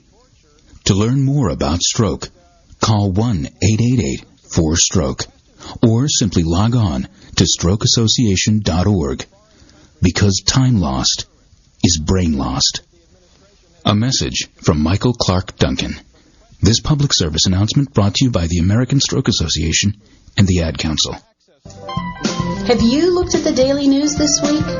Since 1884, the Daily News has provided the Mid-Mon Valley with in-depth reporting on current events that matter to you, along with complete coverage of sports, entertainment, and even local news. Don't know where to find us? In downtown Pittsburgh, look for us at Extra Extra News, CVS Pharmacy, Pittsburgh News and Lotto, or the USX Tower. If you're in Monroeville, you can find us at Kogo's, Eckerd Drug, Giant Eagle, Joe's Lottery, or Puffs. In Oakland, pick up a copy at Melwood Drug. For other locations, give the Daily News a call at 412-664-9161, and we'll point you in the right direction. That's 412-664-9161. Get your Daily News. You're the man. You just cracked a shot 300 yards off the tee, followed by a monster shot 212 yards straight down the fairway. Now you stand on the fringe of the green, on the fringe of immortality. You eye the cup. Do you grab a wedge and chip up and then putt for the birdie? Or do you draw your putter now and go for the eagle? Neither. See, you're sitting in the cart, daydreaming, because you can't even pick up a club when you got a broken back. See, you didn't think you needed to wear your seatbelt just to drive up the street. Then that car came out of nowhere and whack, you got drilled. If you'd only known that most car crashes occur close to home, you would have been wearing your seatbelt, and this story wouldn't have gotten all twisted, and you might be up on the green, pumping your fist by now. So buckle up, because you never know. A message from the Department of Transportation and the Ad Council. Now, okay. Settle down, class. Now, today we're going to read out loud. Who would like to go first? Oh, no, I'm not ready. Please don't call on me. Chris? I took my dog to the park. She made 2 new friends. Tomorrow, I'll take Winnie to the park again. Very good. Now, who'd like to go next? How about you? Oh, no, not me. Oh, no. If you're the parent of a child who struggles to learn, listen to the little voice inside your head. Get help now. A lot of kids who struggle are smart. They just learn differently. For free information on how to help your child, visit www.focusonlearning.org. www.focusonlearning.org or call 1-888-478-MIND. Do it for your child. Do it for yourself. But do it now. A message from the Advertising Council and the Coordinated Campaign for Learning Disabilities. You might take meth because of how it feels. But this is how it feels to your heart. Your normal heart. Your heart on meth. Normal. On meth.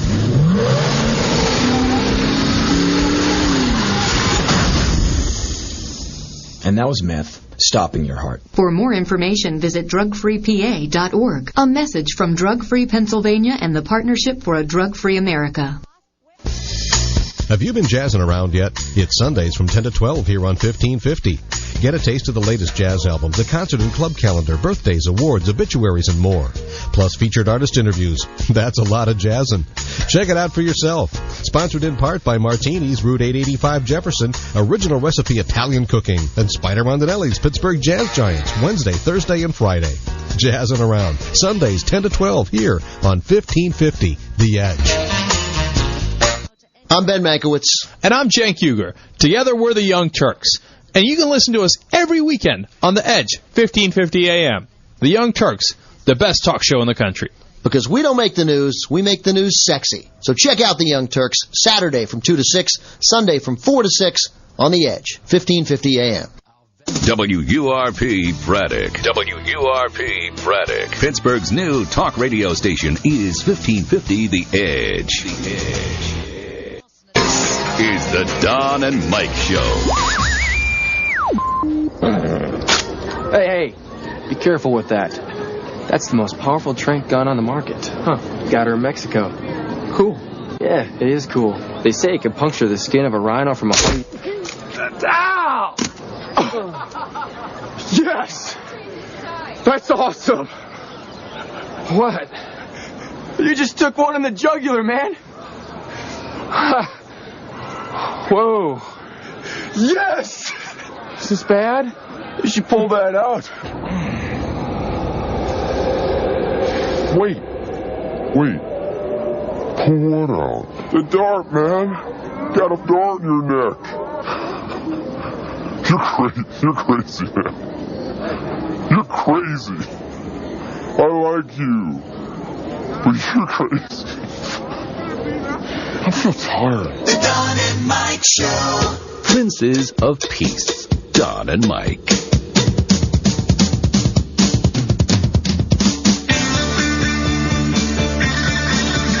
You know what? This is crap. We're going to stop this. We're just going to stop this.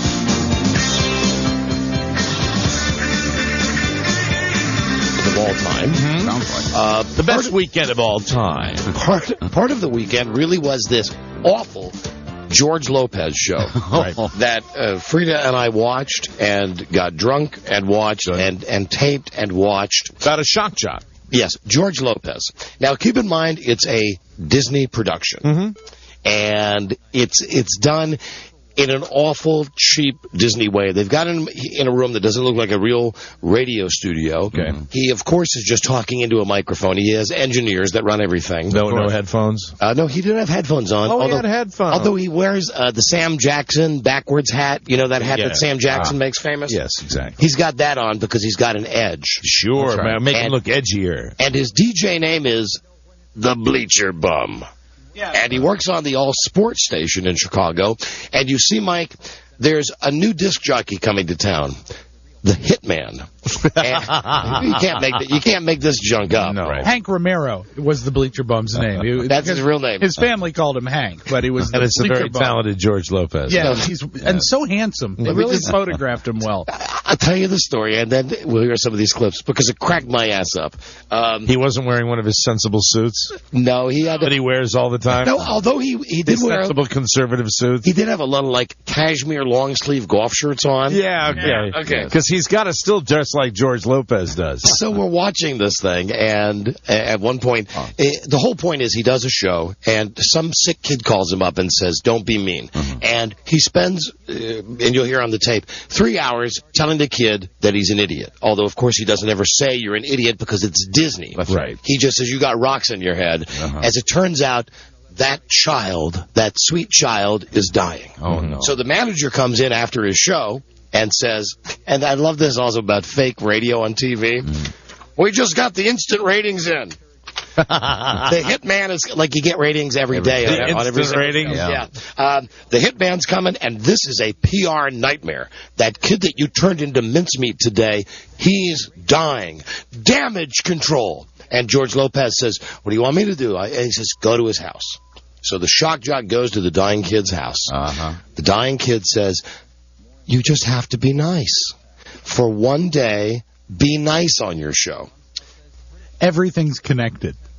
Yeah. Okay. Rob remembers more detail. Well, I had to watch it this morning to get it off the tape. Right. Part of the lesson. Yeah. So he goes in the next, and as it turns out, oh my gosh, the day that he's going to be nice is the day that the Hitman starts. Yeah, Monday. So he's very nice, and his ratings immediately go down within 3 days. Yes. Now, he's also awful. Frida loved this part. Oh, speaking of part, that at one point, George Lopez, do you have where he's talking about his wife and how his daughter should shave her legs? No, that was right as you called me, so I can get the tape in time. While he still is mean, and do the Dr. Evil quotation marks, he's talking about Christmas. And he's saying, my wife gets all wound up about Christmas. She turns into a zombie. And my daughter, you know what you need to buy her for Christmas?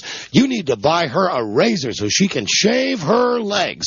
And, of course, the mom and the daughter are listening at home. And Mom says, let's turn this off now. We've heard enough. And Frida laughs. She says, oh, does this sound familiar to you? And we're laughing and we're watching. And as the show goes on, Frida got the biggest laugh when the shock jock's wife left him. Okay. Because he just couldn't be nice. Right. He couldn't do it. Mike, he lost all of his listeners. He got moved to midnights. Oh, no. He was on ESPN doing a debate with the Hitman, and he refused to be mean. Wow. But he found, when he went on the midnight shift on the all sports station, that the nicer he talked to people, the more people would come up to him in the mall and say, you know, I heard your show last night, and my life has really been turned around. So, this piece of crap ends with the kid having been dead all along. And it was a ghost that was talking to George Lopez, who helped George Lopez to realize that it didn't really matter what he did on the radio. He just had to be a nice guy. Oh, I'm crying already. I mean, it's garbage. Story. Now that Christmas classic. And how does this tie into Disney? Does this mean they'll be doing nice things? Does this mean Michael Eisner will be doing nice things now, or what? I don't think so. Here he is. Here's the opening of the shock jock George Lopez's show. Good. Okay?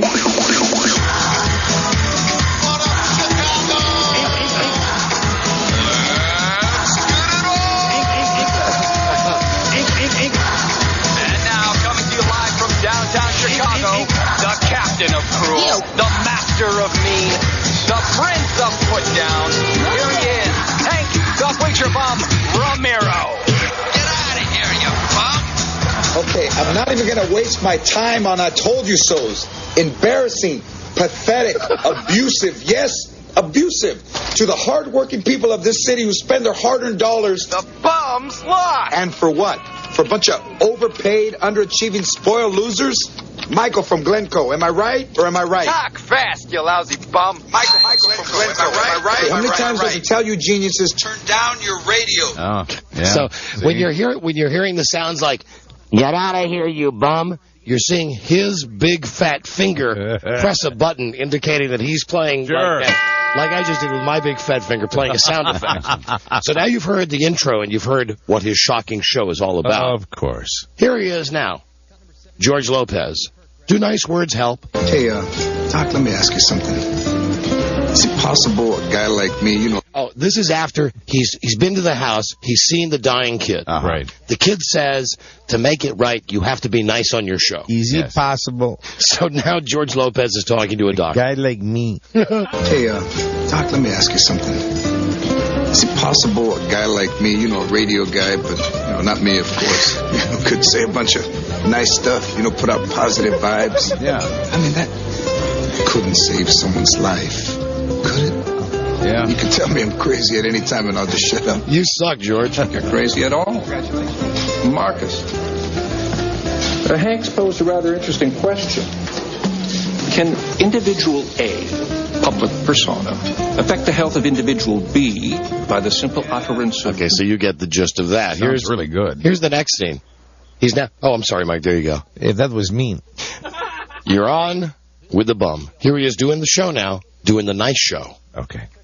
You're on with the bum. Hey, can you believe Dion Bailey did it again?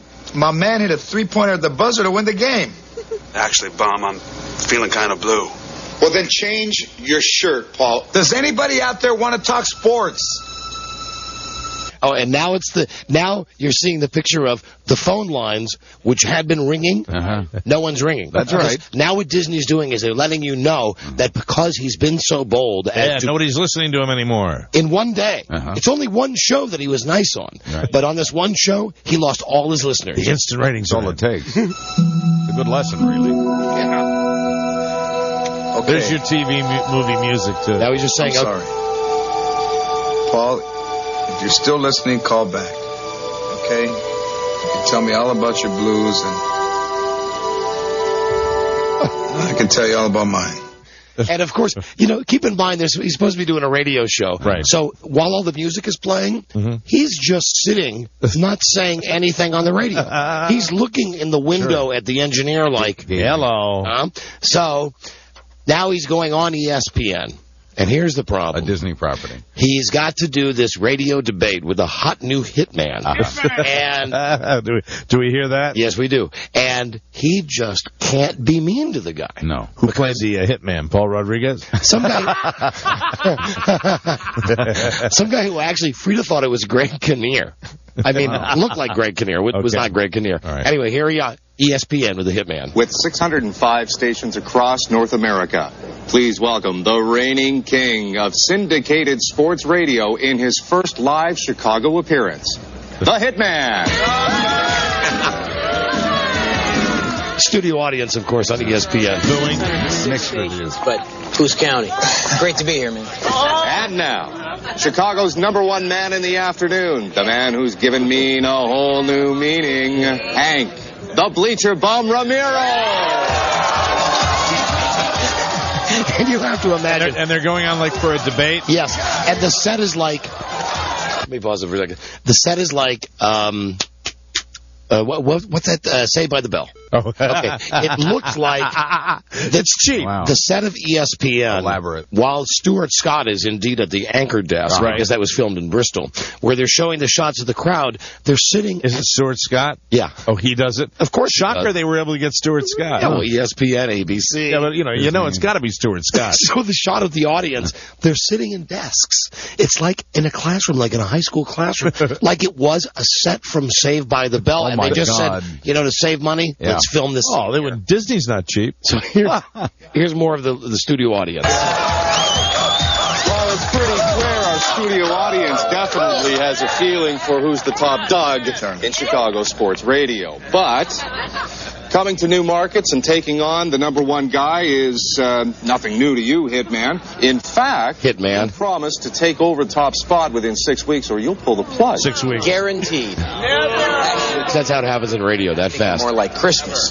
That sound about right to you over there, bum? Not quite. Sorry to disappoint you. See, he refuses to play. That was a little challenge, folks. See, the other DJ is taunting him, and he's not fighting back because he's good. And what happens, Mike, when you do that? You get bad instant ratings. Yeah, instant. They come in with a piece of paper. Oh, you should see these.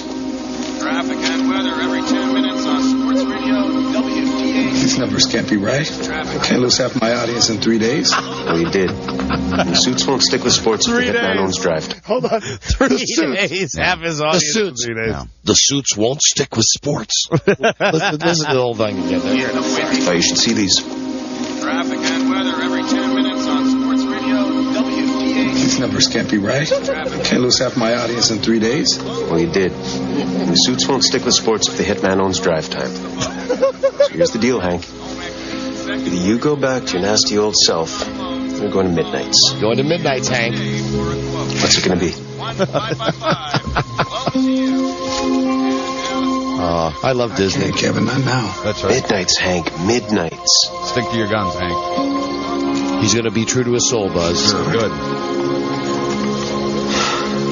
Midnights it is. Sorry, too.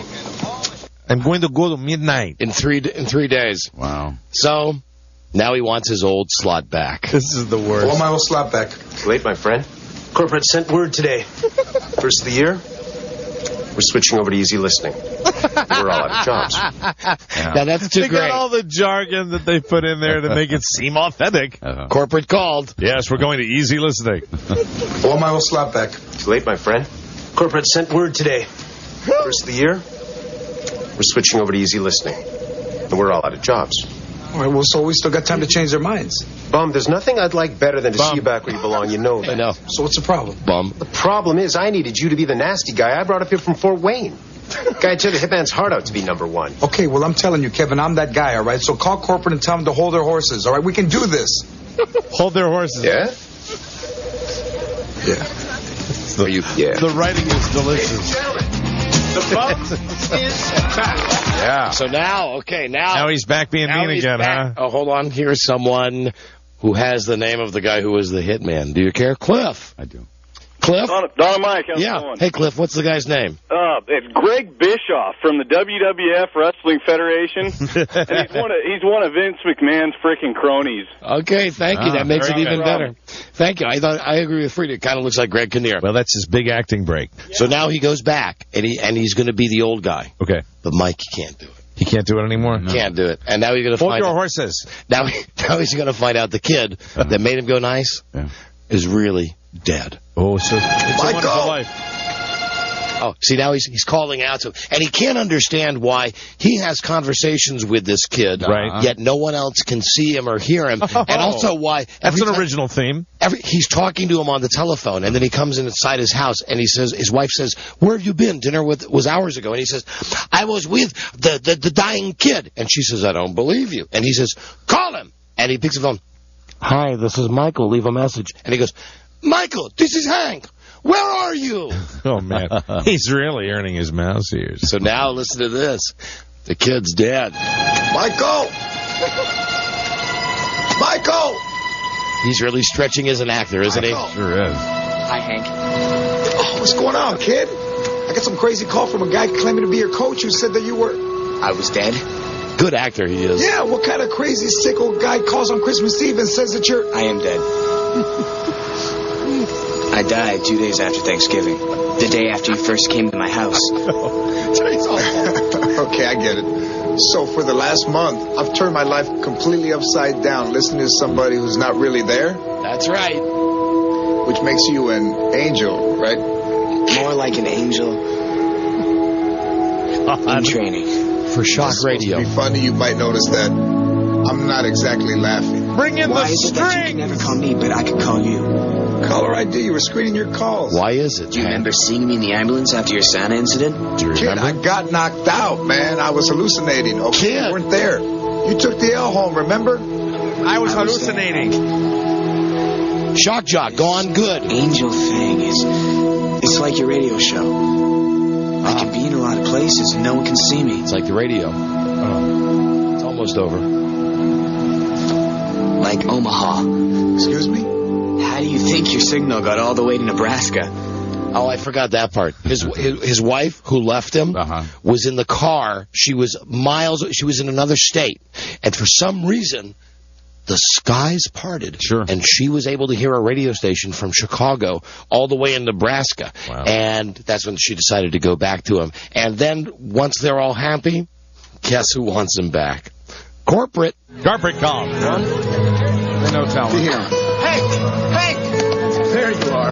Ratings are through the roof today. Today. Buried the hitman. Today. I buried him, corporate. They want you back. Your old slot. But your way. Sports, self-help, home improvement, gardening, anything you want, Hank. He gets to do I love you, man. Okay. Oh, that is. The ratings went up today. You got half your listeners back. Everything you wanted to do. Self-help. Yes, gardening. Someday you too. Yeah. Hey! There you are. Ratings are through the roof today. You buried the hitman. I just got off corporate. They want you back. Your old slot. But your way.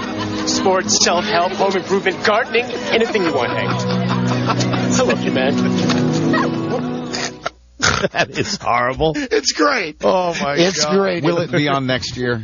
Yeah. I hope, bud. I missed It's it. destined to be a holiday class. God, It'll be I on hope in my so. house every year because I got. What is the name of it? What's it called? The name of it is Naughty or Nice. Naughty or Nice. Starring George Lopez as a shock jock. They called. You got your own show back.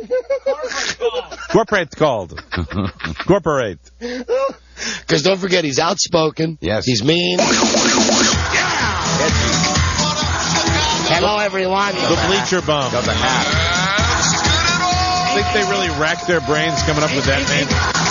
In Chicago. Live from downtown Chicago, the captain of cruel, the master of mean, the prince of put down. Here he is, Hank, the bleacher bum, Ramiro. Yeah, he's so mean. You know what was great in the Air studio behind him? The big caricature of him. Oh, yeah, like a bus board. And then you guys had like a promo where he's working with Eisner with the ears and stuff like that. Yeah, that is halfway through the show. Oh, halfway. So this is at the halfway. The shill for Disney. Right. So halfway through the show, Eisner comes out, and here's George Lopez stepping out of character. And you want to hear a guy with a great voice. Oh, you should see these.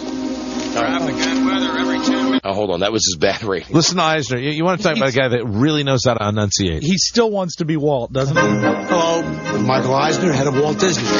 Original family programs and movies are the cornerstone of entertainment here in the wonderful world of Disney. Sure are. And joining us now is the star of tonight's special holiday movie, his own hit series here on ABC. Our Spanish whore, Lopez. George Lopez. Michael, thanks for inviting me. You know, Disney and I go way back. I did hear an interesting story. Since I was sweeping floors. Visits to Disneyland. Yeah, I had such a great time. You know, as a souvenir of my visit, I really wanted my grandmother to give me the Mickey ears hat with my name written on it.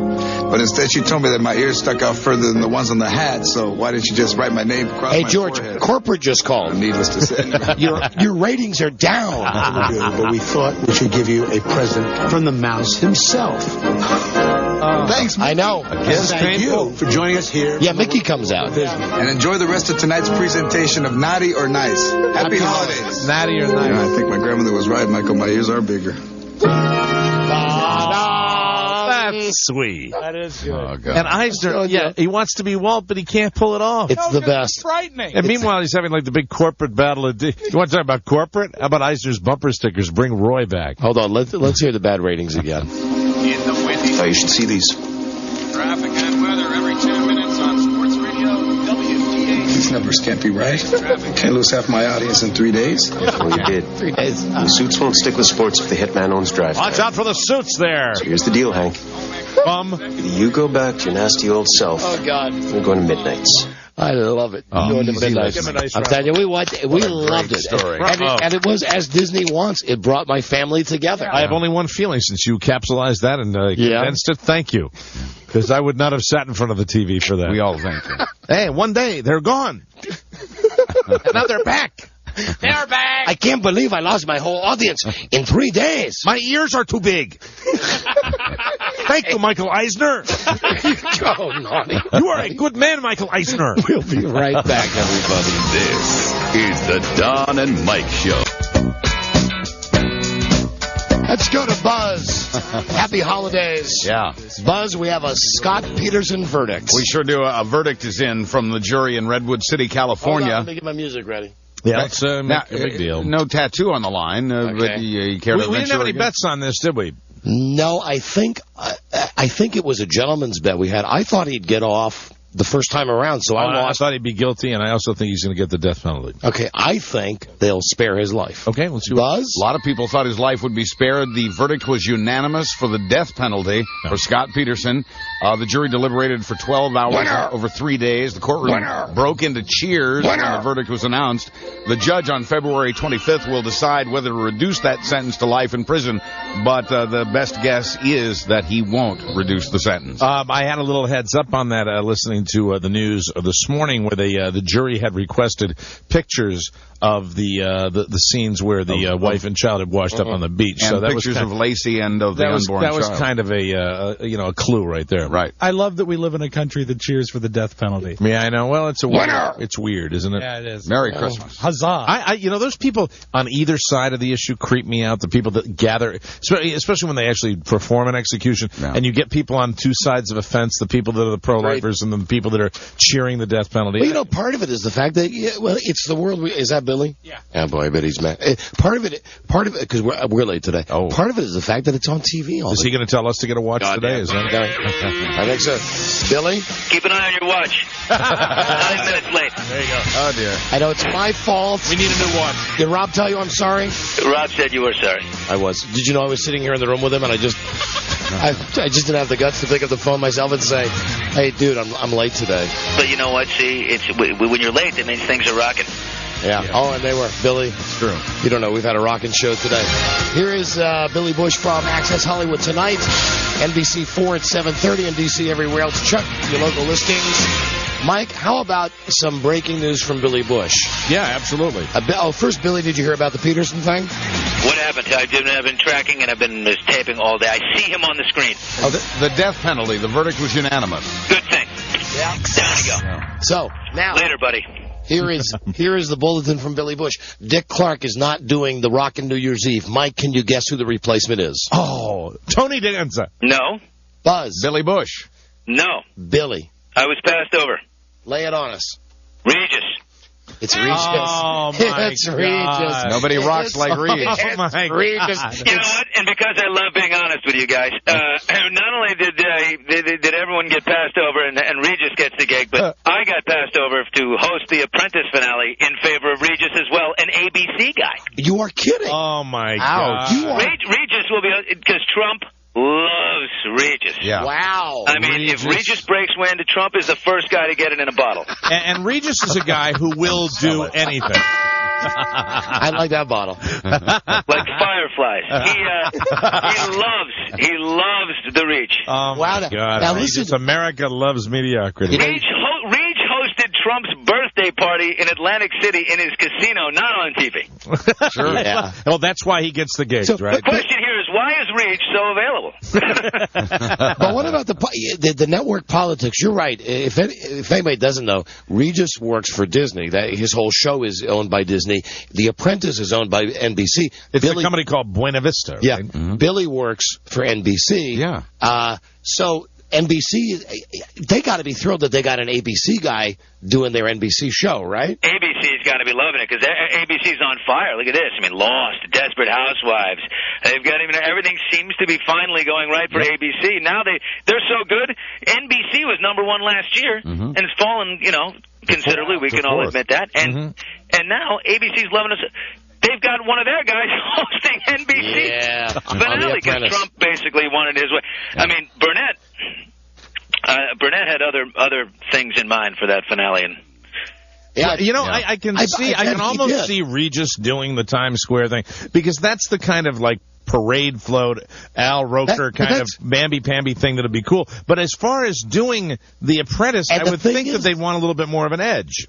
Well, I mean, I think the thinking is with Trump is the bigger the name that he can get hosting this thing, and Regis, is just extremely likable and yeah, but Billy, come on, very safe. There's a lot of remember the advertisers this year. But let's be honest, though. I mean, really, if you're looking for a big name for the finale of The Apprentice, right? I mean, how far below 200 do you have to go till Regis's name pops Well, and up? also I hope he memorizes the way the game works. Let's bring them all back. Let's see who we got here. Amorosa. Oh, no, that was last year. All right, very good. And this Dick Clark thing, he has to have been waiting for Dick Clark to die to get this gig, right?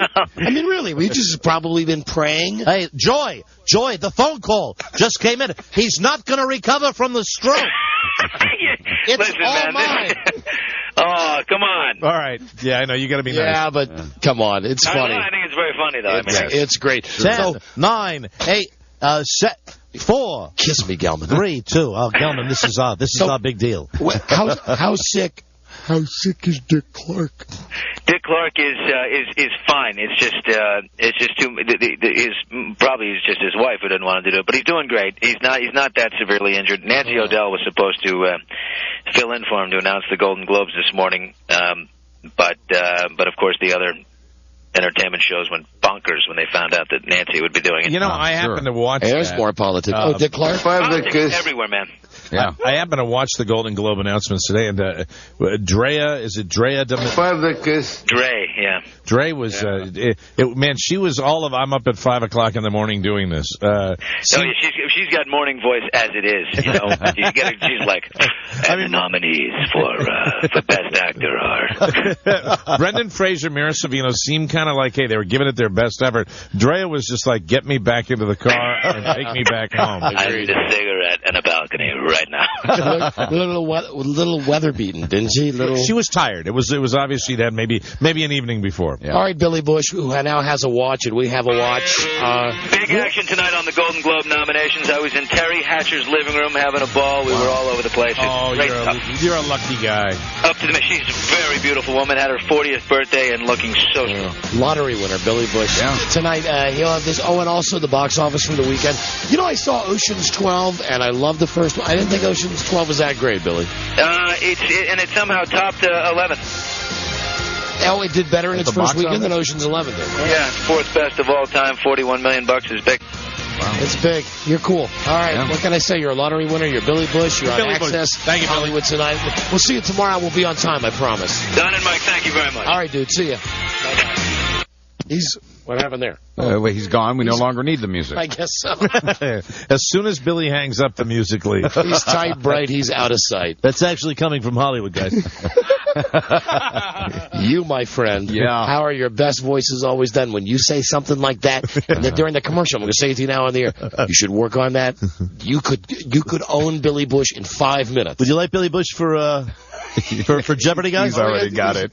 Yeah, fantastic. I was just scratching off a lottery ticket. I got another one. Look at this. All right. I get to go to Terry Hatcher's house. Yeah. She's hot, guys. 40 and beautiful. Already got it, Don. Yeah, I know you do. Already taking care of you. I know you just had to move it away from Alan Thicke. Alan Thicke's just a little more severe. Oh, that's too great. Oh, man. Well, you should do that tomorrow when he calls it. Be him. Yeah, absolutely. Hey, how you doing, guys? Yes, sir. Listen to this. Regis Philbin. Yeah, absolutely. I fell in a sewer and came up with 2 gold watches. Lottery winner. Billy Bush here. Billy Bush. All right. Thanks, guys. Okay. He's good. Do that tomorrow. That's killer. I know good, and that's good. Let's see. What did Billy Bush not mention? Probably a lot of stuff. I didn't say it like him. I swear to God, I tried not. I tried not to. No, but you said it like you. But still, it was like the worst segue. I mean, you're trying to help me out like the worst. I don't know what might he not have talked about. It would have worked better if I stayed in the Billy Bush character. Probably a few things you've got, Don. Yeah, you're right. I'll try to stop though. You know, I get kind of obsessive on it. That's okay. I understand that. You probably got to know a lot of things that I can't say. Hey, who's filling in for Dick Clark? Regis Philbin. Yeah, guys, can you believe that? Wow. Regis Philbin. Also, yeah, they passed over me, and he's going to be doing The Apprentice too. Who were you with last night? Who was Terry Hatcher? It's lottery winner Billy Bush. She's still beautiful at 40. Absolutely, guys. You know, my wife had one of those magazines out. Magazine? I think it was The Sun, where they had the entire expose, like 8 glossy pages of stars looking bad without their makeup. Right. Of course, the beast from the West, Kirstie Alley. It's the word. There's no good picture of this broad. But they had Terry Hatcher as well. Without her makeup? Without her makeup. How'd she look? Not good, Billy. Not good at all? You know who else looked awful? Terry Hatcher without makeup. Goldie Hawn. Goldie Hawn. Yeah. Not good. She's 60, guys. Still lovely. Still living a common law relationship with Kurt Russell. Who's hosting Rockin' New Year's Eve this year? It's going to be Regis Philbin, guys. They passed over yours truly. And also for hosting The Apprentice. Yeah, I got to smooch Donald Trump a little bit more next time. You got any idea about the pick 3 tonight? Pick 3 is going to be 644. How do you know that? Because I'm Billy Bush lottery winner, guys. Thanks, guys. Appreciate that. Now, I know you've got a lot of other stuff that Billy didn't have, right? That's my segue. Okay, and now I'm running out of time because we have J-Dubs getting his Packers tattoo. Listen, when I hang up, the music's going to stop, okay, guys? I understand that's the way it's going to go. Yeah, Nancy O'Dell's going to check out Dick Clark's health. Let's see what's happening with that. Hey, he's doing fine. He's not as sick as people thought. Who's hosting the Rockin' New Year's Eve? Yeah, the way I understand it, I just got this in. Regis Philbin. That's will be fun, guys. He's going to be super, I'm sure. You know, he's safe. Yeah. Okay, feel goods. That's all I got time for today. Right, very good. Feel goods. Now, first, let me tell you, this one comes from Fallujah. So don't be flipped out. Nobody dies. Oh, good. All right. This is about one of our Army guys. Okay. But it is a feel good. All right. Because this Army guy ain't the brightest guy that we've got over there. His name is David Battle. He's a U.S. Marine Lance Corporal. And he had his left hand mangled during a firefight in Fallujah. Corporal Battle. So the military doctors were going to cut off his wedding ring. I got mine. Most of us have them on. Most of us have to wear them. And they said to the guy, you've got a problem with your hand, with your finger, we're going to have to cut off the wedding ring. Right. He said, don't do it. They said, if we don't cut off your wedding ring, you are going to lose your finger. Do you understand? Your wedding ring is really gouging into your skin. He said, my wife is the strongest, what's it called? My wife is the strongest woman I know. I could never repay her or show her how much I love her. You must cut my finger off. Wow. Now, the doctors accepted his request. They cut off the whole finger. His wife says, I can't believe he did that. At first I was mad, but then I realized how lucky I am to have him in my life. Wow. Why is this a feel-good? Because after the doctors cut off his finger, somewhere in the chaos of everything, they lost the ring. Oh, my God! Lost the ring. There's a lesson yes, they here. did. That is a true story. The battle, match that unit. Is a true story. Oh, my God. So that poor sap. I love my wife. Cut my finger off. And then they lose the goddamn ring. Hold on. We have a bulletin. Let's go to a bulletin. Bill from Sacramento. Bill. Hey, how you doing, guys? We're doing great. Good. Another feel-good for you. Scott Peterson sentenced to death. No. I got to feel good. I got to feel good for you. Pound sand, you turd. God, I wish I'd had that. Yeah. You'd like what? You think we don't know this? Hello? I probably should have been a news guy. Or just hang up. Just hang up. Just hang up. I'm sorry, Don. Nancy will have that story tonight, Tool. And one more. Feel good. Oh, here's the holiday music. I played this when you were reading the Scott Peterson verdict as well. Yes. Happy holidays. Let me see. I'll just read it to you as is. Atlanta. A man dressed as Santa Claus was charged with assault on Friday. Accused of using a board to strike a 74-year-old woman in the face and head. Oh, my God. That's not nice. Eakin Clark, age 49, a.k.a. Santa Claus, also allegedly threatened to hit a second woman who stepped in to get him to stop hitting Ruth Nelson, age 74. Second woman was not injured, but the first woman was knocked unconscious and taken to a hospital. You see, the problem is that... What set Santa off? Well, the woman had stolen 29 boxes of Hershey's chocolates worth $145. Wow, that'll tick Santa off. From the store that Santa was working in front of. Santa had seen her ripping it off, and rather than just go in and say to the people, hey, she's ripping you off. Yeah, or call security. He got a big board and just starting beating her in the face and the head with it. Yeah, hit her in the head with a board. Action Santa. So anyway, that's the feel good today. That's all I got today. I got the guy in Fallujah cut his finger off. They didn't find the ring. Don't mess with Kris Kringle's chocolate, Nancy. Okay, Billy. Thanks, Don. Billy Bush. Yeah. Regis Philbin. Yeah, I was just going to say who's doing that. Yeah, he's going to be a host of the Times Square thing. We'll be right back. This is the Don and Mike Show. It's just a job, really, something to keep me moving. My real passion is my hobby. Really? What's that? I work with retards. Isn't that a little politically incorrect? Oh, the hell with that. No one's going to tell me who I can and can't work with, right? No, I mean... We got this one kid, Mongo. He's got a forehead like a drive-in movie theater, but he's a good so we don't bust his chops too much. So one day, Mongo gets out of his cage. What, they keep him in a cage? Well, it's just an enclosure. No, but they keep him confined. Right, yeah. I got him a leash. A leash? Yeah, one of those ones you can hook onto the clothesline, and he can run back and forth, and there's plenty of room for him to dig and play. That kid is really, he's really blossomed. The Don and Mike Show. They shall make the beast with two backs. Don and Mike. Joining us now to talk about High Rollers Fantasy Here is the great Dennis Rodman. Hi, Dennis. Yeah. Hello. Yo, what's happening?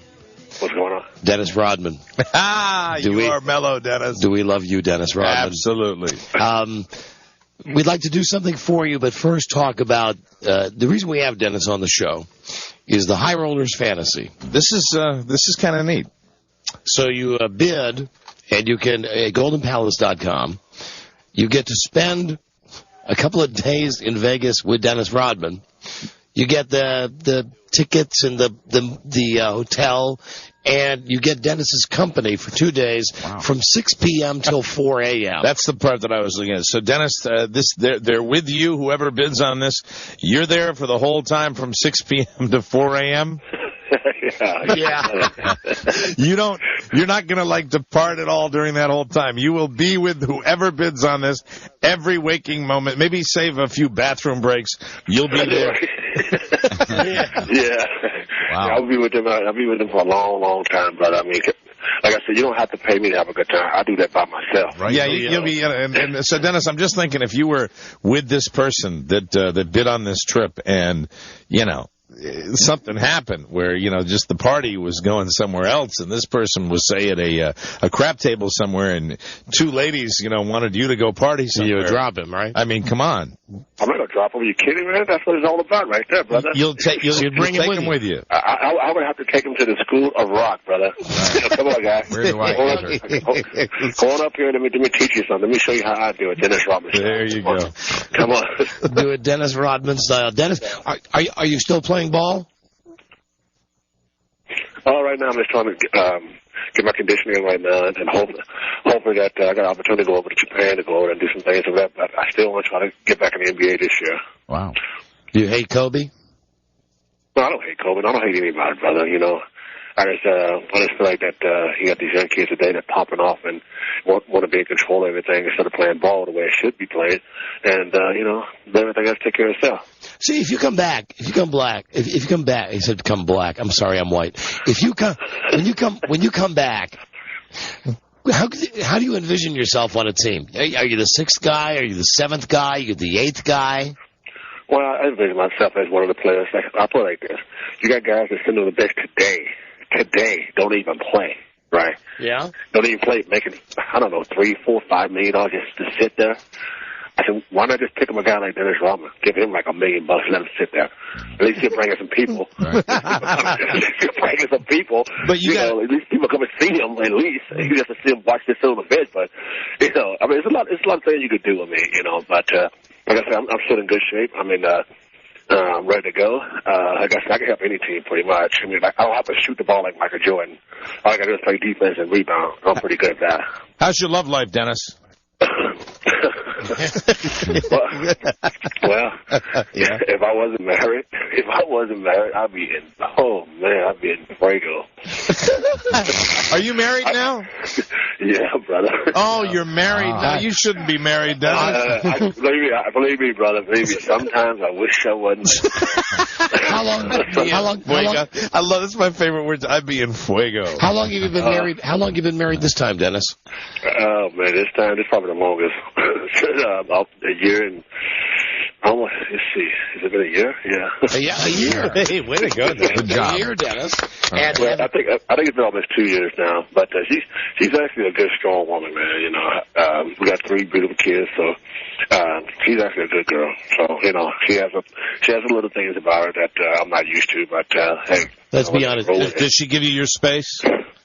Well, she has no choice. Yeah. Dennis, what's the expiration date on her? The expiration date? Oh man! Yeah. Like on a thing of milk, it says must use by. I know, right? Like I said, I can say that if I was still drinking, I probably gave her like 60 days. But since I'm not drinking, she's there for a while. Hold on. You're not drinking? No. How long have you been on the wagon? 16 months. Oh, well, you got to congratulations. No kidding. Me.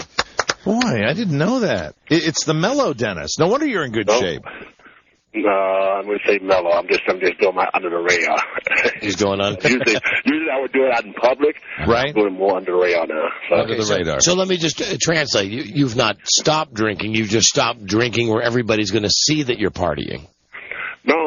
I actually haven't had a drink in 16 months. Wow. What have you replaced it with? If I wasn't married, hey, do you think about it? Okay. All right, yeah. Okay, it's just so many cigars that you can smoke, brother. Come on. Do you, Dennis, where are you? Are you in Vegas now? Where are you at right now? Well, I'm in my restaurant right now. So I've got a big party tonight, a big grand opening. So I'm over here chilling at the restaurant outside here on the water. 80 degrees, sunshine here. Oh, man, that's beautiful. You ever see a guy like Randy Moss pull his pants down or T.O. do something and you think, God damn, they're stealing my act? No, not really, because I believe that I was the innovator in a lot of things in sports and in life just because of things that I did. But most of the things that I did, I didn't really try to embarrass anybody. I just did it because, it was entertaining, it was fun. It really didn't try to embarrass anybody. But it brought a lot of camaraderie to a lot of things, the days I played. So, Randy Moss did what he has to do. He's not hurting anybody. I mean, the fans do what they do. He does what he does. Terrell Owens, he's a good friend of mine. I mean, let these guys play ball, have fun. Have fun. And I think I have to ask this question because you probably get it asked every day. But what color is your hair right now? It's like pink. It's pink. Yeah. Dennis Rodman's High Rollers Fantasy. This is on GoldenPalace.com. Now, the current bid, as of about 1 o'clock Pacific time here, $9,850. Wow. To go with Dennis. Now, you get the 2 first-class tickets. Is this true? $5,000? Oh, yeah. It says $5,000 in spending cash. All right, limo, hotel for the weekend. That's a great trip, hon. That's a great trip. Now, what if I paid the money for this thing and I came out there and I just said to you, hey, Dennis, I just want to go get laid. Would you help? I mean, I couldn't get Dennis. Dennis, see, I'll be right there like guys coming to like the guys coming to the pit. I'll be the guys underneath the hood. Right here. Right here. Oh, he'll help. All right, well, the great Dennis Rodman. Everybody go to GoldenPalace.com. And, Dennis, if you've got 90 more seconds, we've done a bit on our show that's hated by our listeners, but we've done it for years now. Really, a very, very long time. And we'd like you to be a guest. It's called The Shaq and Dennis Show. We've done it for a long time. If you got... I want your opinion of it and your review of it, too. So give us 30 seconds. Buzz, give us an intro, please. Live from the Westwood One Radio Network, it's the Shaq and Dennis Show with Shaquille O'Neal and Dennis Rodman. Now, here's Shaq and Dennis. What's up, Doc? How you doing? That's pretty much it, Dennis. That's it. What do you think?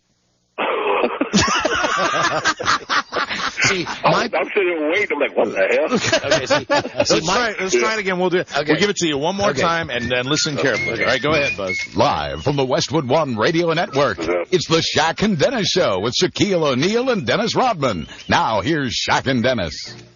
Hey, Shaquille O'Neal. What's up, Doc? It's Dennis Rodman. How you doing? I couldn't get through it. Yeah, that's all right, man. That's all right. Okay. Dennis Rodman, thank you for your time. You're okay, dude. Right, we love you. Okay, good talking to you. All right, brother. All right, there he is. That's Dennis Rodman. Yeah. On time. I'm sorry I couldn't get through that second one. That's all right. It's like he had a little chest cold when he had that little laugh. You know, that little chesty laugh. There was a couple of times when he laughed when he was at... So, would you have known that Dennis Rodman was on the wagon for 16 months? I don't believe him. I don't believe him. I don't want to believe him. I believe he hasn't touched alcohol for 16 months. How does that make me... Somehow that makes me just so sad. And if I was his wife, I would hire Magnum P.I.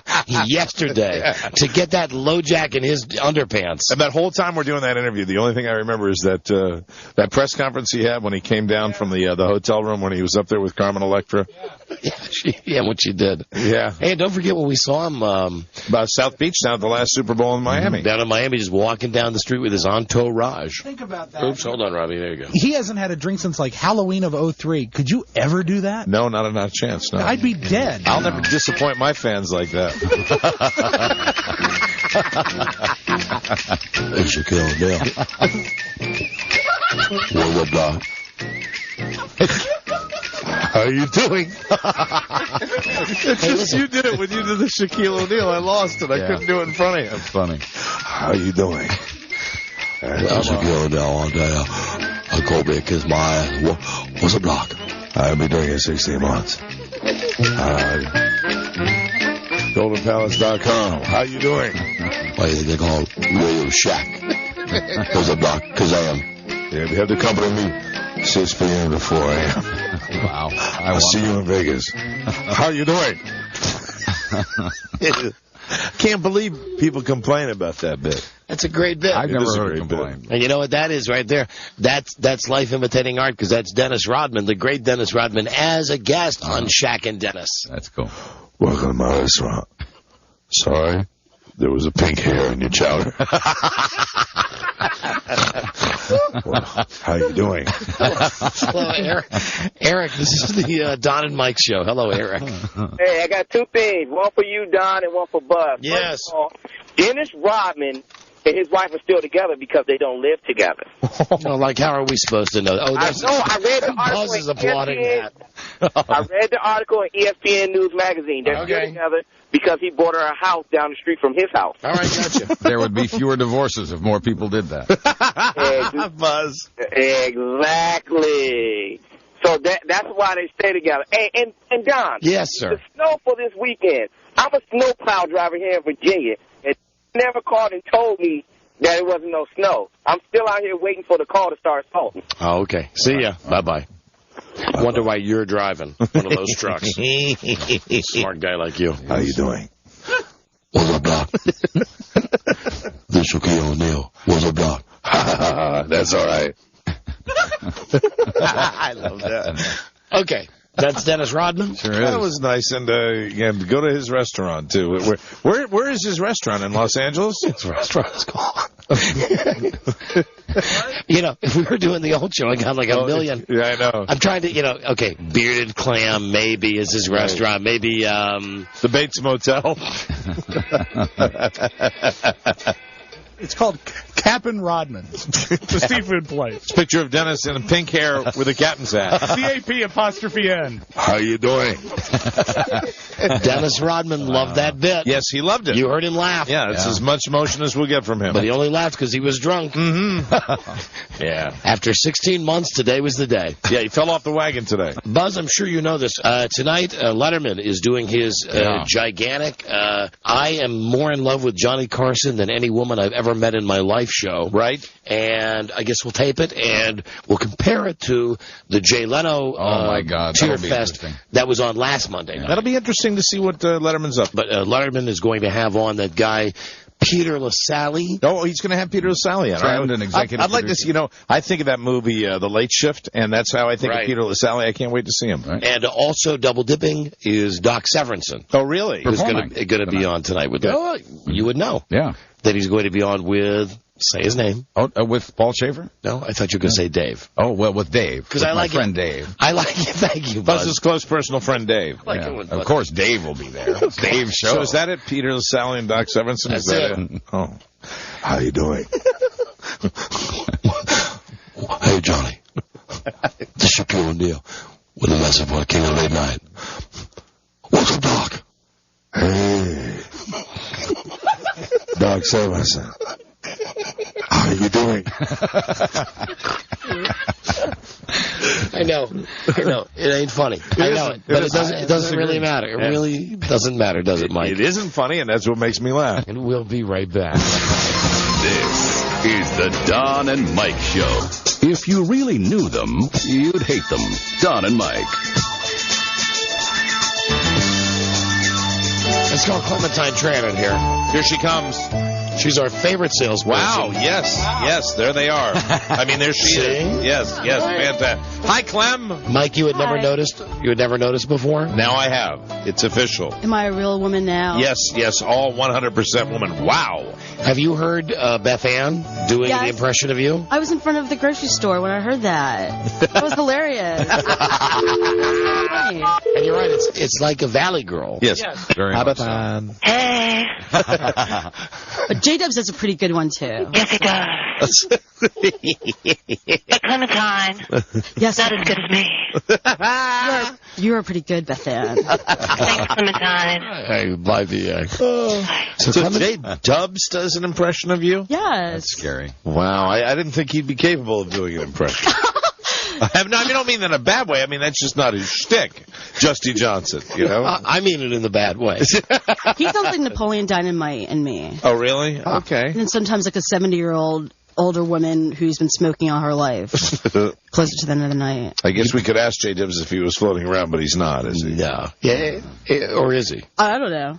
Boy, see what I'm talking about? Yeah, How can you not stare at her now? Yeah, well, now you're embarrassing me. You're making me self-conscious now. I like to steal a look. Because you're staring at Clementine? No, I'm not. Yes, you Well, are. if I ever make it to Playboy, I'll owe it all to you guys. There you go, Clem. So the other day, everybody remembers Clem. She was here for our Absinthe show. Yes. Right. She was singing Into the Groove by Madonna. And she and her husband, Augie, actually drove me home that night. And you can dance.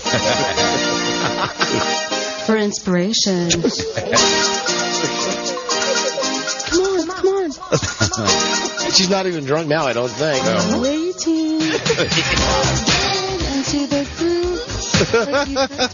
So the other day, I see Clem around the station, right. And she says, hey, would you guys call my mom? More specifically, would Buzz please call my mom? Ah. She says that her mom... Now, your mom's name is Ton? Yes. T-O-N. Well, Ton. it's pronounced like that. It's, okay. Yeah. How's it spelled? It's spelled T-H-A-N-H. Wow. Tana. Ton. No, it's more like... But you would like Buzz to place like a phone sex call to your mom. I think so. And why is that, Clem? Yeah. I don't think she gets busy lately. Really? Wow. So you want Buzz to make the sexy call? I think so. My dad could, he could use a gift. He's been working hard for her. Oh, so wait a minute. So in other words, you want Buzz to call your mom and maybe tell your mom to get ready to seduce your father tonight. That would be great. I think that would be a great idea. They could both use it. Up. Okay. What's your dad's name, Clem? His name is Duck. Like Duck. I got it. Duck and Tan. Hold ton. on, let me call. Like a ton of weight. Duck and Ton. A ton of weight falling on me. Okay, Ton. Ton and Duck. I got the number. You know. Wag. Aflac! Do I have to pick this up? Yeah, I'll tell her she's on the air. Okay. And if she doesn't give permission, we'll hit the dump button. But she's your mom, right? Yeah, she's supposed to answer. Yeah. Yeah. Yeah. Do you think maybe she got afraid?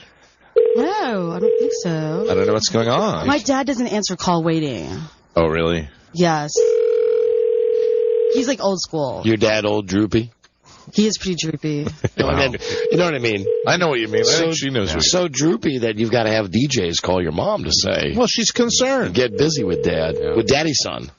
So you think he's on another line? I have a cell number for her. Okay. Okay. All right. Get the cell number. If you write it down. All right. I mean, unless you want to give it out on the air. Go ahead, write it down, please. I am kind of mad at her. Really? Your mommy's son? Why? She was kind of insensitive to me. She's a prima donna. Your mom is a prima donna? She's getting her gallbladder removed, and it's like she's dying. Sexy. Hey, all right. Wait, now what's going on now? Now an inside line is ringing. Hello? Hello? Who's this? J-Dubs. Oh, J-Dubs, can we hear your impression of Clementine? Oh, sure. Yeah, that'd be terrific. It's so easy for me to sell your show, guys. You guys can just make it so easy. Don, Mike, you guys are the best. I wish selling was that easy. It's everything I expected it would be. Thank you, Rich Little. Thank you. Bye-bye. Retarded Rich Little. Quite a mimic. Why did you take him on so he could be your protege, Mike? I'll bring him to the camp this summer. Hey, I want to be invited to the Absinthe show. You're invited. You're invited. You're invited, yes. Clem. That's how easy that was. Okay. Absolutely. All right, hold on. Here we go. As long as Augie drives. All right? Yes. All right, make sure Augie drives. Augie is Clem's husband. He's not here this weekend, though. Mm-hmm. Shocking. He's never around. Where's he at? He's in Atlanta, actually, for work. Right. Sure. He is. Yeah. All right, now we're calling Ton. If there were two, maybe 2 tons of fun. And Duck. Is he from Peking? Hello. Hi, Mayor. Ai, con ở đâu con? Ba đang nói chuyện làm ta chắc ba không cầm điện thoại lên. I'm at the station, sorry. Tell her she's on the air. You're on the air, Mayor. Yes. Oh, hi. How are you doing? I'm doing good. We have a regular feature, ladies and gentlemen. A regular feature has been born. Hello. Hi, how are you, Ton? Hello, Ton. Oh, I'm doing fine. How are you doing? We're doing wonderfully. Well, you know, your mom talks the way that I'm you glad should to talk. hear that. Listen to this. Your mom's fantastic. This is delightful. Your voice very sexy. Oh, it's very, very sexy. I love your voice. Oh, do you want to talk to the sexy man, Buzz Burbank? Yes. Okay, well, here he is right now. Ton, please say hello to Buzz. Oh, hi. How you doing? Hello, Ton. Yes. This is Buzz from the Don and Mike Show. Yes. Ton, I understand from your daughter that it's been a while since your husband, Duck, has opened the fortune cookie. Oh, she told you that? Yes, she did. How could she told you that? She is concerned for your welfare, Ton, as am I. My little lotus flower. I understand it's been a while since Ton has steamed your dumpling. I couldn't believe that she told you that. I am your geisha boy, Ton. I'm here. I'm here to rev you up and to warm you up for an evening of love with your husband. Oh, really? Yes. How do you do that? Excellent. She's asking how you do that, Buzz. I'm doing that, Ton, by talking to you sexy. Oh, okay. I understand the relationship lacks starch. Jesus. Buzz. Okay. So, Ton. Now, your dad's name is Duck? Yes, my Ask dad. if she's ever had fried duck. Hey, you know what you should tell? Sweet and sour. Tell Ton how to prepare. Maybe put some lingerie on or something. Ton, how can you prepare duck for a night of love? I don't know. Do you have something? Tell me, I don't know. Do you have something sexy you can wear? I have nothing sexy. You should take care of that. Have you ever heard of Victoria's Secret? Okay, I went there many times. Perhaps, Really? When? Perhaps I could take you on a shopping trip to Victoria's Secret. Oh, and you pay for every stuff I'm going to buy, right? Yes, because, great. Then. Tell me the time and the date. and before you know it, Ton, you'll be making duck sauce. Oh, God. Oh, Okay. Buzz. She's like in every Jackie Chan movie I've ever seen. Your mom's so great. Wow. Ton, would you like to fire up your love life again with your husband? Yes? Yes. And so are you thinking about ways that you might make that happen? No, I don't know. I will, but I don't know. You need to prepare yourself. You need to make yourself pretty. You need to make a nice surrounding with candles and flowers. Yeah. Oh, and your station will take care of that for me, right? Yeah. You pay everything, right? Hold on, she's getting... You pay me for that, right? Again, the dual language thing going on here. Exactly. She's like, it's like when I speak to somebody that's like half English, half Spanish. Right. Okay. It's in and out. Okay. Okay. Your relationship will light up like a rice paper lantern if you follow my advice, Ton. Okay. That sounds good to you? Yes, good to me. Are you feeling more romantic already? Yes, I do. Then my work here is nearly through. Tonight. And What? Ton? I will do it tonight. Good for you. We'll do it tonight. This is what I'm hoping. Ton, you know how fond we are of your daughter, Clementine. Yes. She's wonderful. She's one of our favorite people at the radio station. So give her a raise. Give her a raise. I wish we Give her a raise, could. make her vice president, or make her a VIP, Right. Whatever you say, Ton. Right. Now, Ton, now that I've given you some advice and hopefully some encouragement and some inspiration for a night of love with your husband, Yes. Can you get me a deal on consumer electronics? Buzz. Wow. Buzz with the jokes. That's Buzz doing his shtick. Actually, she can. Really? See? Good that I asked, isn't it, Ton? Ton, I wish you the best of luck with your husband. When did you... Okay. Hey, Ton. I do. I wish you the best of luck, too. It's very important. Thank you, Ton. It's very kind. When did you notice... When did you notice your daughter start to bloom as a young girl? 13, when she was 13. 13? 13? Yeah. 13? Yeah. Well, she's lovely. Tonight, Ton, you will bloom again. Oh, okay. Just try to get Mr. Sexy Pants out of this conversation now. Okay. All right. Thank you. Good luck, Thank you, Ton. Ton. Do you want to say anything in your in Ton's native language to her, Clementine? Yeah. A little private time with you and your mom. Mayor, do you have anything to say to me in Vietnamese? Yeah, I will. Okay. Okay. I'm very excited. And then, let's see. I am mẹ rất là vui. Okay. Okay. 2 hours after you're done tonight, Doc will be hungry again. Okay. I tell him that I'm ready for his advice, you know, and he will take me to Victoria's Secret, right? And I need the time of day. Don't follow it. Yeah. Don't follow Whatever it. you say, Tom. But I want to tell you, your mom is the greatest. Oh, we can call your mom anytime you anytime you want. Clem, anytime. Uh-huh. Yes. Right. All right, ma'am.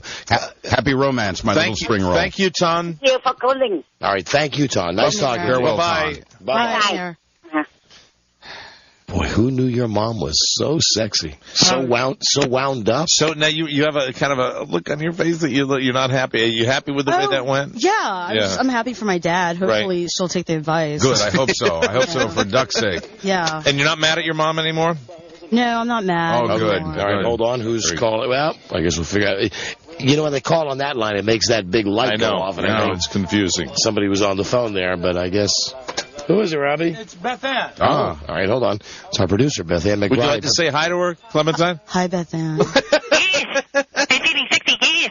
Oh, now you're doing her mom? I can do all the trans women. So to speak, you're doing... Wow. Listen Did to you that. hear that? Yeah. Someday I'll say Yes, I'm feeling sexy. You're going to take me, aren't you? You're going to pay for everything, yes. That's my mom. Beth Ann can do all the trans women. Wow. See, who knew the hidden talents of Beth Ann McBride? Hey, and BA, maybe you'll be able to take the trans on a train. Remember when we found out last week? No. Yeah, ride the train. I didn't like that. Right. Bye. Bye, BA.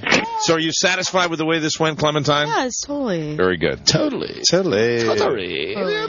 And you are invited to the Absinthe Show. Okay. Absolutely. What is the Absinthe Show? That's I ask Don every day. Yeah. I ask him every day. Before St. Patrick's Day. What about... Mid-March, early mid-March. Really? Yeah. Okay. Very soon. Oh, March? I thought it was going to be February. But No. Maybe February, Mike. Maybe February? Who knows? Oh, that's good. Okay, I'm ready. All right, Clementine.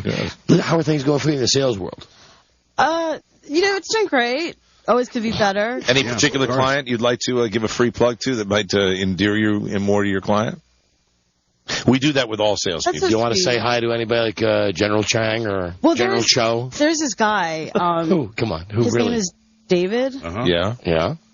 Actually, that's not his name. I forgot his name. He forgot his name. That's not good in the sales. Not good in sales. I know. Actually, the Freedom Boat guy is really great. The Freedom Boat guy? Yes. All right, he's really very great. good. Hey, Freedom Boat. Buy some commercials. More commercials. Freedom Boat. Well, you know what? I think boating should be branded in this area more. That's why. Okay. I love boating. So it should be branded. That's the boat rental place, right? Well, you get like a 5-year membership. Now you're giving them a commercial now. That's good. Well, she's nice, So isn't sweet. she? I know, Mike. I'll You're try to giving nature, though. All right. Yeah. No. You should plug O'Mara's instead. Thank you. I love O'Mara's. Yes. Seriously, Okay. the steak was better than at Morton's. Thank Seriously, you. that porterhouse Wow. steak Thank you, was but- awesome. Thank you, but that's a Hughesonian directive. We're not supposed to talk about Michael that. Hughes said, don't do that anymore. Yeah, that's right. Yeah, Really? so- yeah. Well, I don't think you got a great deal with the trade. All right. Thank you, Clementine. I appreciate Okay, it. Thank sorry. you. Clem, Thank you very much. One last question. If you love boating so much, Right. what happened with the whole Arizona thing? Oh, yeah. The what? Oh, stop it. She's Vietnamese, not Japanese. Do you remember? What? I'm sorry. You sunk my battleship. I did? Oh, get out of here. It's a World War II. I love reference. the Japanese. You know, it's yeah. continuing on with his Thanks, stereotypes. It's his fault right there. You guys are the best. Yes. Okay, love you a long time, Thank you, Clementine. Clem. Thank you for coming to beautiful Clementine. Tell your mom Yeah. she was fantastic. And please feel free to keep that number and print call her anytime. Oh, we will. absolutely. Okay. Yes, Bye. we will. I'll Thank keep you. Thank you, Clem. Sorry, we're out of time.